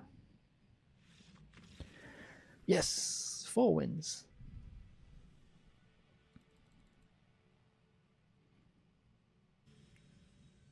All right, we're going to our 5th match. We're currently at 4 wins and 1 loss with 4 color Selesnya. We do not have green, so we have 1 dead card, 2 dead card, 3 dead card, 4 dead card, 5. So we cannot keep this. We cannot keep this, especially we're going first. So we're mulligan. Okay. 1 card, 1 land. But last time we mulligan so hard, we the problem with the as you keep mulliganing, you draw 1 less card, and it's harder for you to try and get 2 cards in your starting hand. So I think I'm gonna keep this and pray. We have 2 drops. I'm keeping this and pray. Put 1 at the bottom. We lose our first striker. I'm praying. All right. Nope. Praying did not work. So I think this is Demir. Could be Demir. Alright, at least we can now drop out 2 drops now. He played nothing for turn 1 and 2. 3 islands. No second color yet. Alright, it's Izzet. It's a very slow Izzet deck.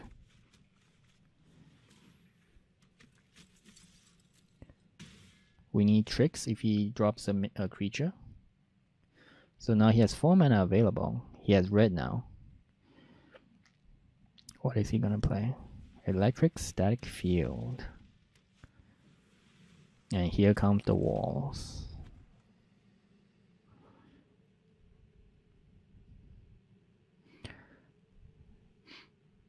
Is he gonna toss some lands into his graveyard?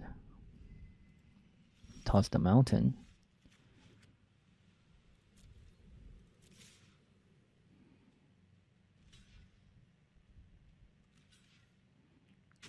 Double block, good for you. I do not have tricks.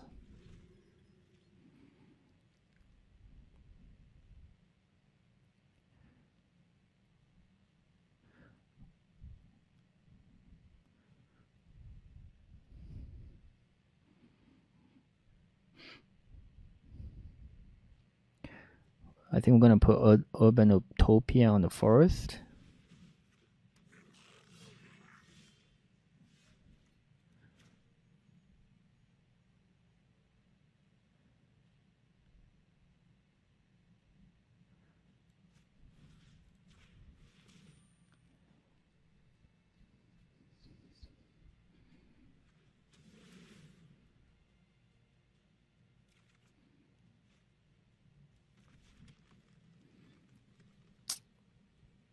This is slightly annoying.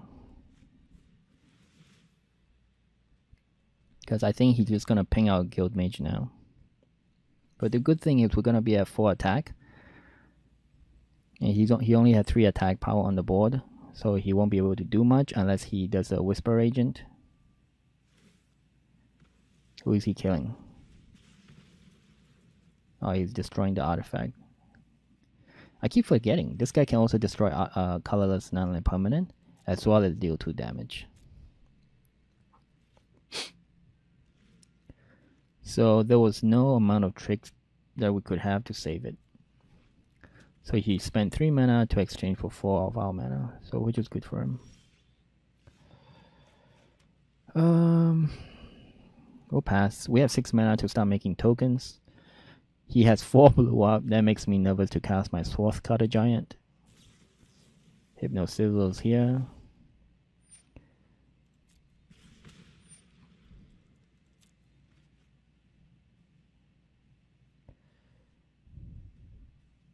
Who do you want to target?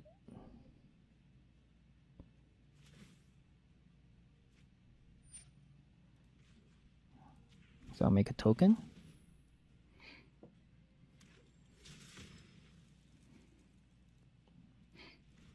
So he tossed Disdainful Stroke. That tells me he has a counter spell in his hand. Because playing against green white, you know your opponent's gonna have a lot of big creatures to cast. There was no reason to get rid of Disdainful Stroke.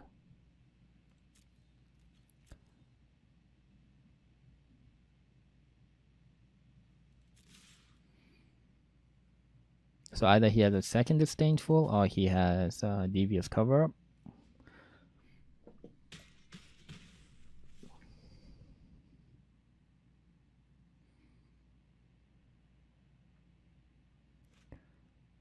Invert, Invent. Alright, that's fine. I think that's the second time I've seen someone play this card where they get full value from it. Because the only time where you can really cast Invert, Invent is when you're playing against a slow opponent. Hypno Sizzle and Direct Current again. So he can cast Direct Current, and he still has 3 mana up. So I think I'm gonna remove his Electrostatic Field.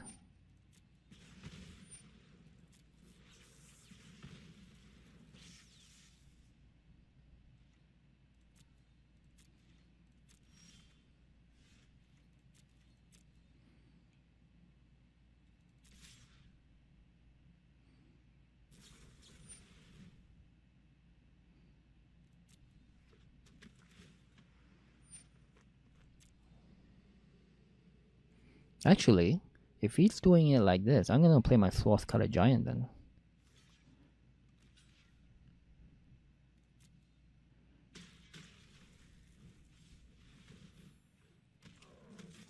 I mean, he might have the tap enchantment, or the blaze 6 damage removal. Here, Electromancer. Okay, that's fine.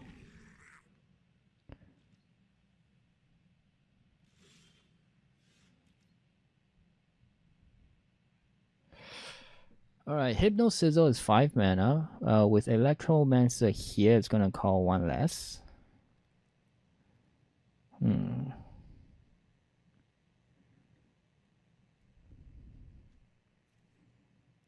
We know he has a counter spell.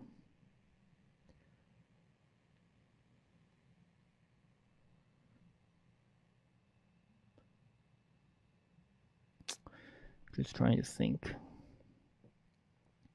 He will cast Hypno Sizzle and try to attack after combat damage has been dealt. If I cast Response Resurgence here,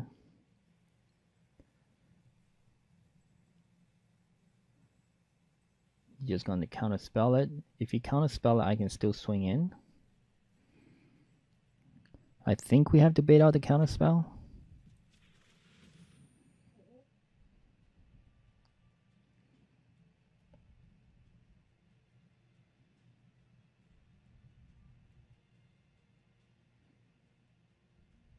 Don't tell me you don't have a counterspell. Oh my god.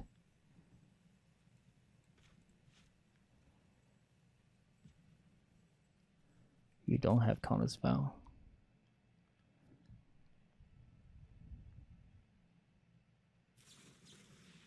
Oh, you have the Enchantress of Fate. Yeah, I was wondering when it would come out.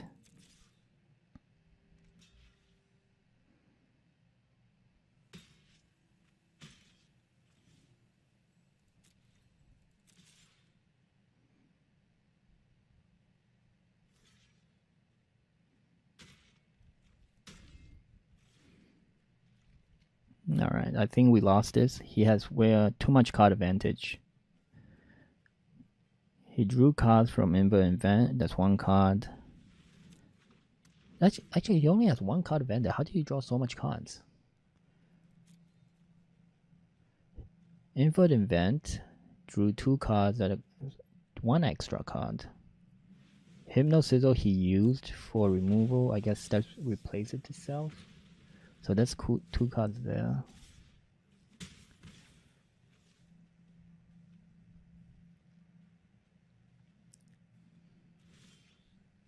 Yeah, it's over. Too much lands.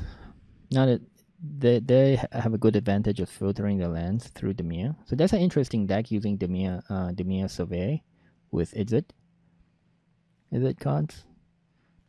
How do we want to beat that?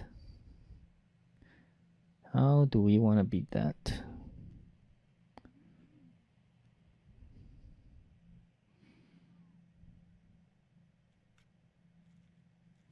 We can play Call the Culprit for his walls. I think all these other cards are still fine. Vega Spellworm is fine this late. We still have to be aggressive. We have to be very aggressive still.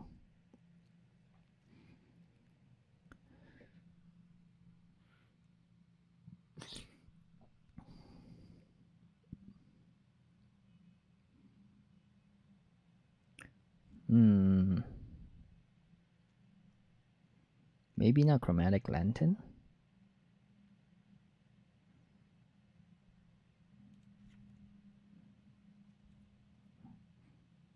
Yeah, let's give this a try.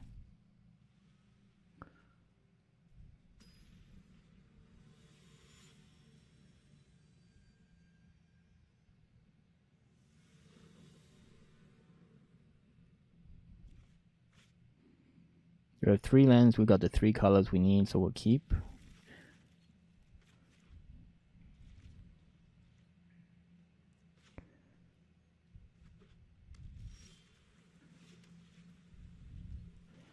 I think we'll push out our Peacemaker first because of 3 attack and 3 health.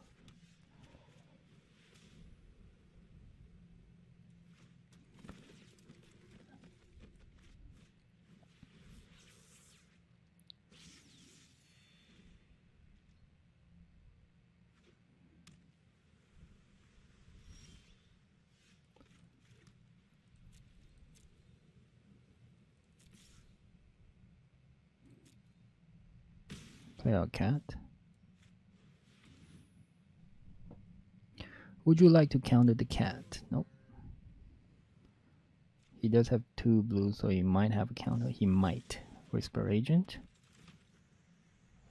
So he didn't want to surprise block the Peacemaker because he was scared, I guess, of a trick.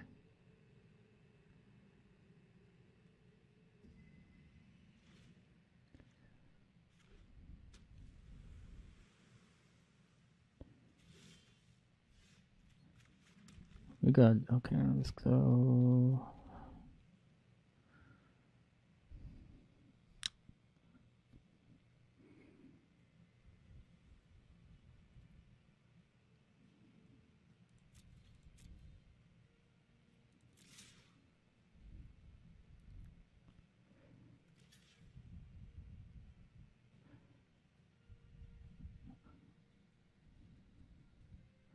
Do I want to save it?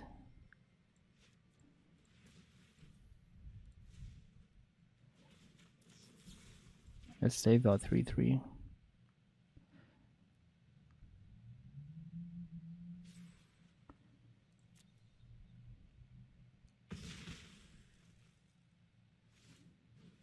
Chemist Insight. Alright, he's drawing a lot of cards.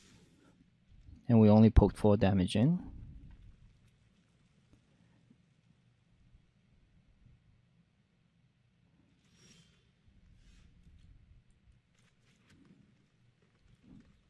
We want to bait out a counterspell.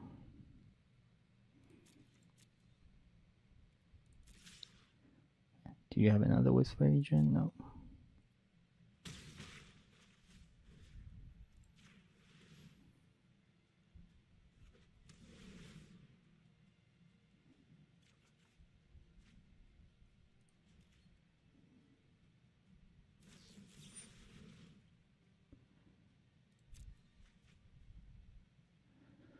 remove our 3/3s. I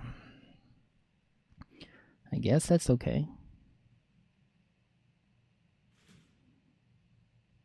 Hypnosis was very good late game. Replace it itself.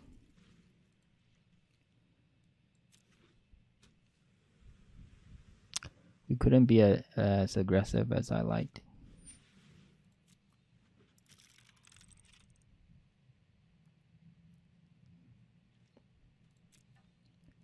He probably have a disdainful stroke or devious cover up. And we are gonna find out. Alright, there's the disdainful stroke.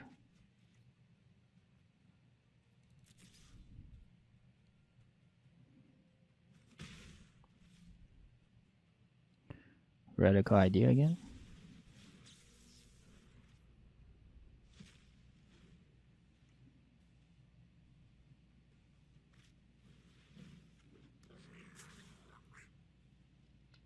Alright, let's see if he has a counter spell. If he has it, he has it. There's not much else we can do. He might also have the tap creature, enchanted creature.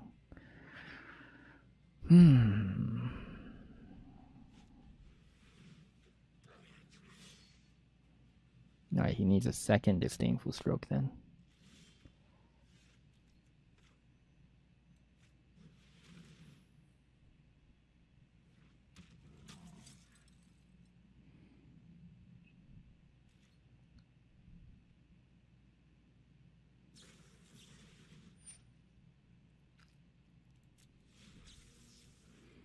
Man, he's planning his moves really well. He got rid of Fire Urchin.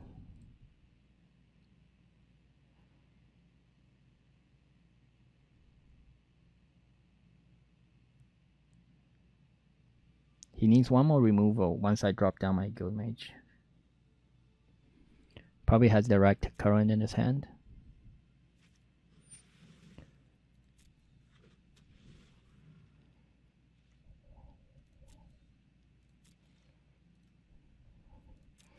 Drop styles the Sphinx.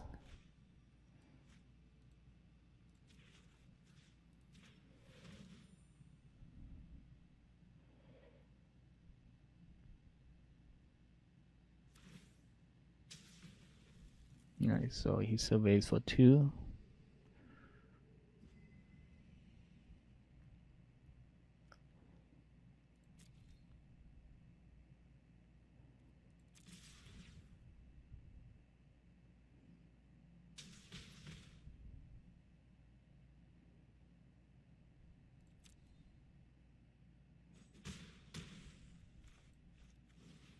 I'll play down my Shieldmate first.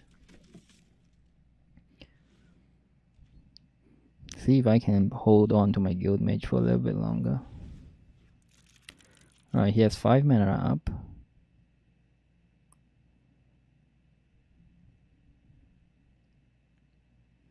Play one more spell, please. Play one more spell so I can cast Resurgence.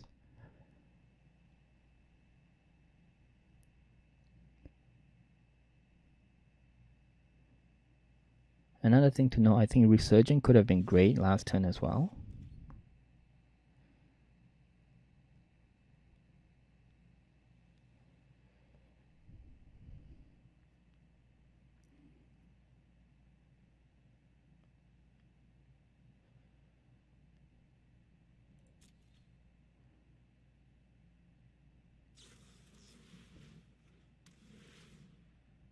Top decks it.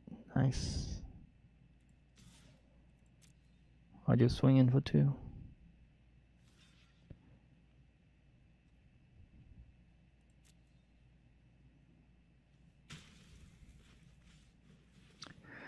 Oh, he probably has direct current, but yeah, if he has it, he has it.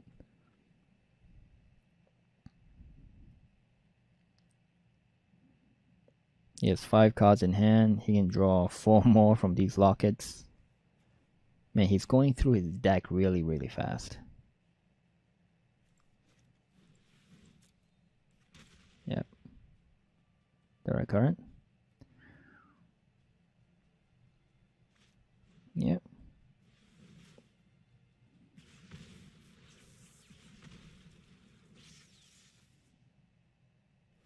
Concord. Man, this guy is splashing hardcore.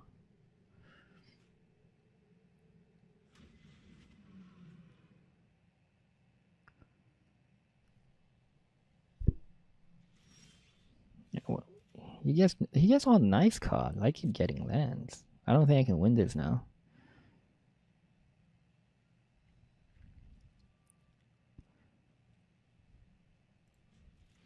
Let's see if I can respond to Sphinx. I doubt he wants to use his lockets. Gonna take him closer to fatigue.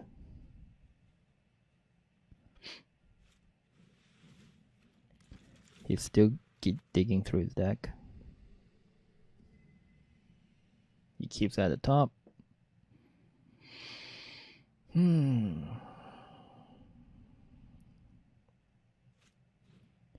Removes my cat.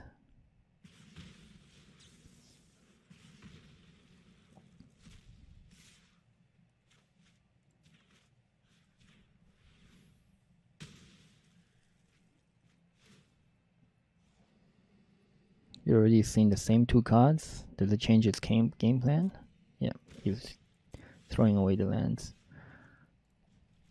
I keep getting lands.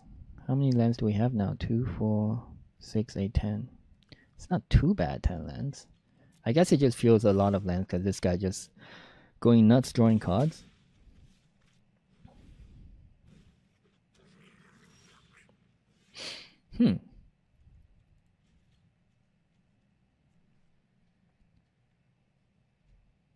Good card here would be Crushing Canopy. Get rid of our enchantment.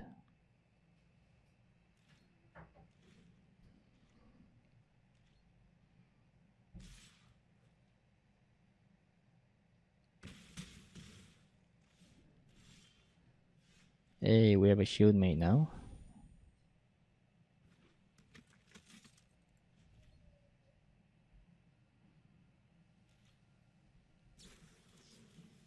Hypno Sizzle.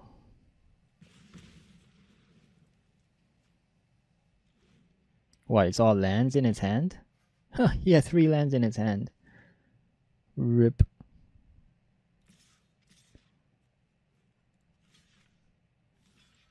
Wait, why didn't you attack with the 1/4 as well? Get that 1 extra damage in.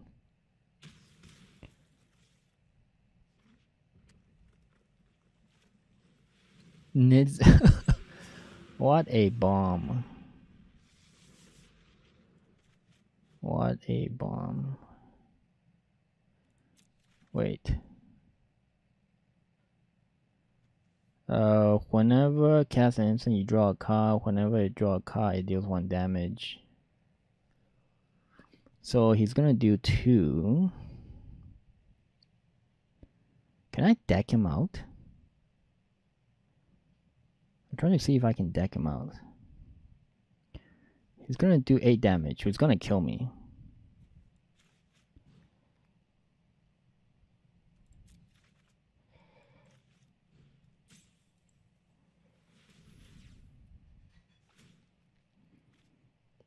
How many lands does he have you seen now? 1, 2, 3, 4, 5, 6, 7, 8, 9. He has 16 lands. 16 lands right now. I keep drawing lands. I'm gonna take 3. No matter what I do next time, I die. Right?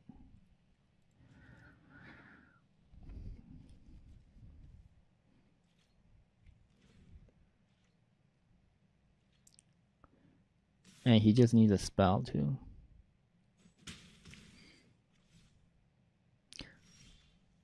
This was a very strange game.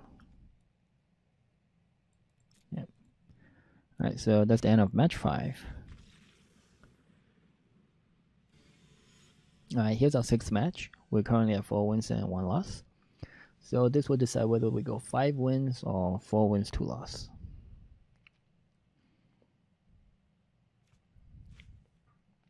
We have 2 green. We're going first. We have 2 tricks, 1 late game and 1 removal.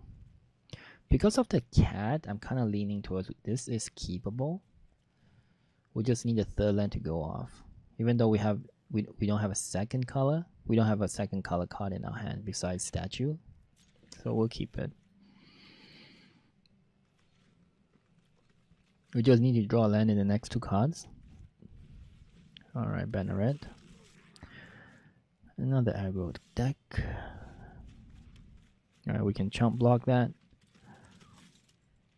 So next turn we can consider sideboarding Vapors if he has one more minions with 1 health.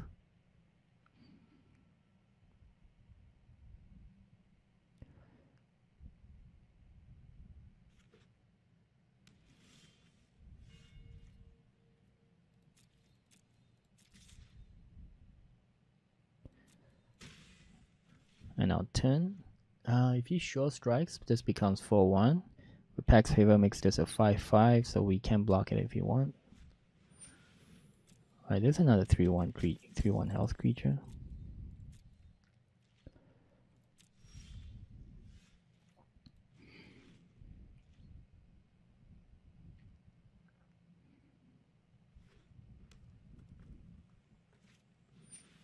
Alright, that's a Legionnaire.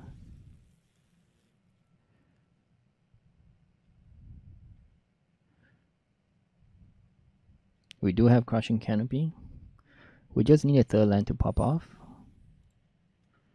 And that's fine with us.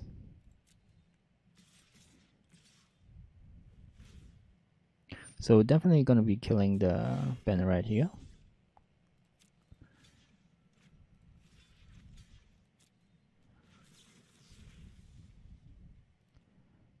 The annoying thing is we're taking 6 damage.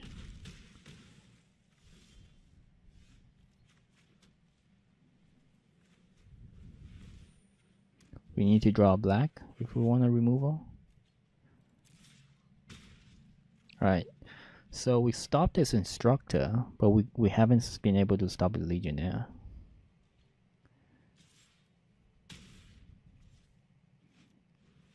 Erratic Cyclops.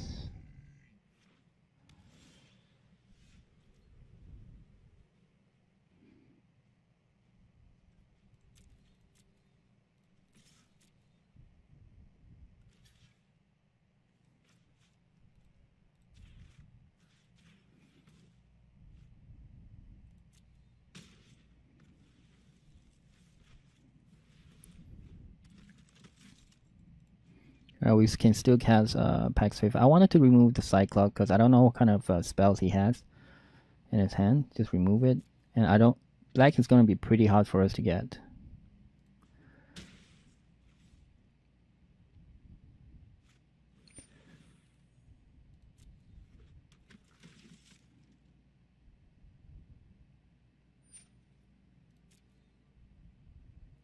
I don't think we can raise him at this point.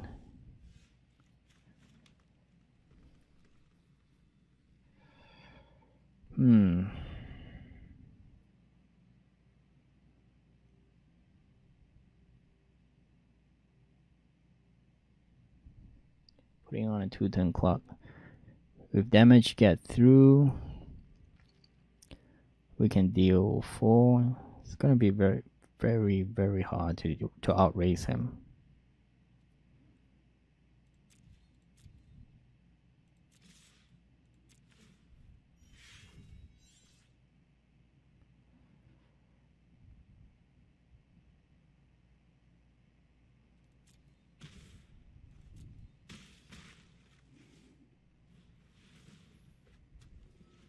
I mean, we do have Pax Favor, we do have Monument. If we draw a land next, never mind.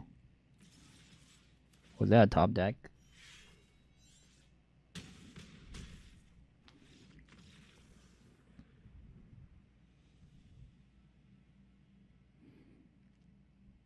Alright, the usual cyber game plan against aggressive decks. Taking out Vigor Spallworm. Put in Silent Dot.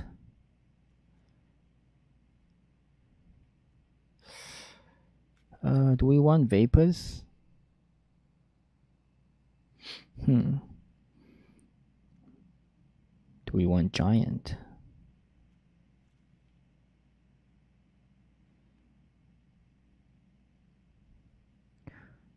I don't think we need Lantern.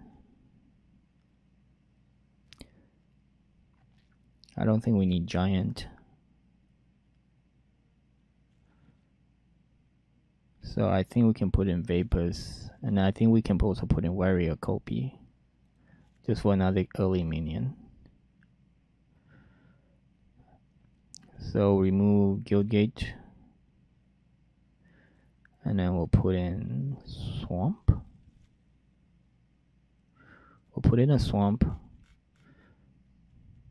And we will take out one Shield Mate and put in Swarm Guild Mage. Just for the healing ability.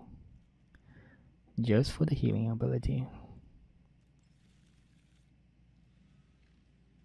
And let's see how this works out.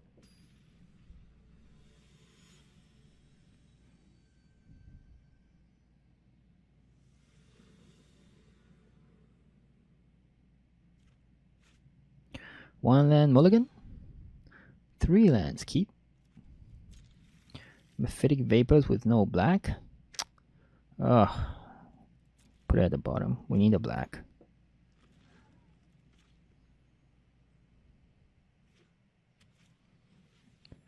Oh, a bird. Now we don't have answers for his bird.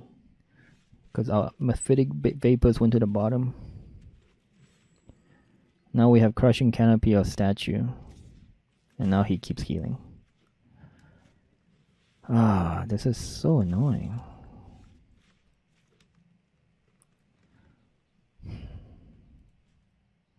Now he has the first striker. Now he puts on God of Battle, it'll be over. It'll be very close to over.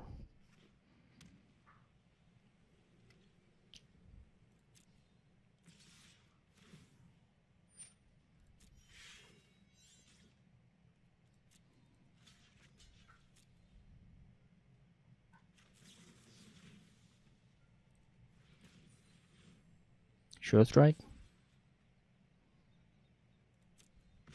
Okay.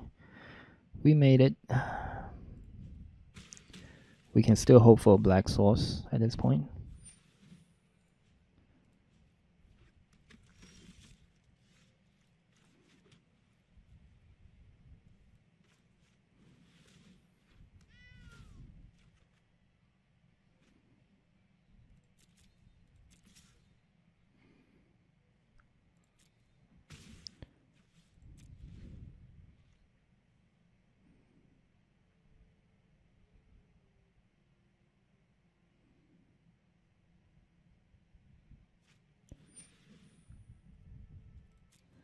Okay, we really need a black source now.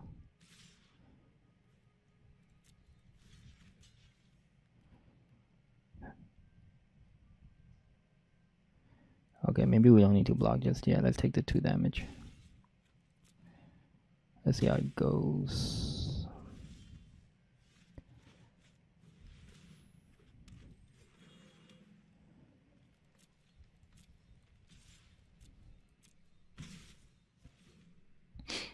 Come on, black source.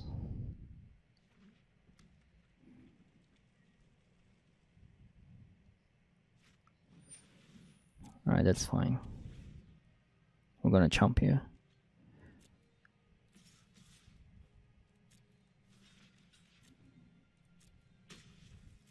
Come on, top deck.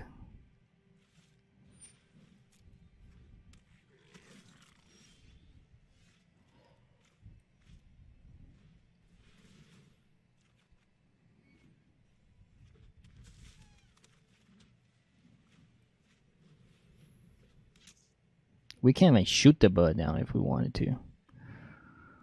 Ah, that's annoying.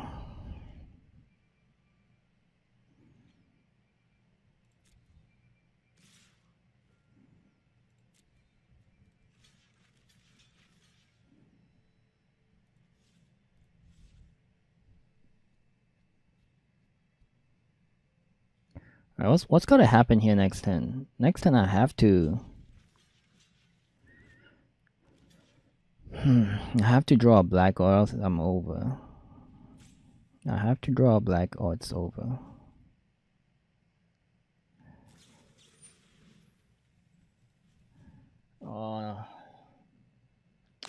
He top decked that Show Strike. Oh well. It was still a good run considering we don't have any Convoke creatures. So 4 wins and 2 losses. Pretty decent. Thanks for watching. If you enjoyed the video, please give it a like and subscribe to my channel. It really encourages me to keep producing content, and I'll see you next time.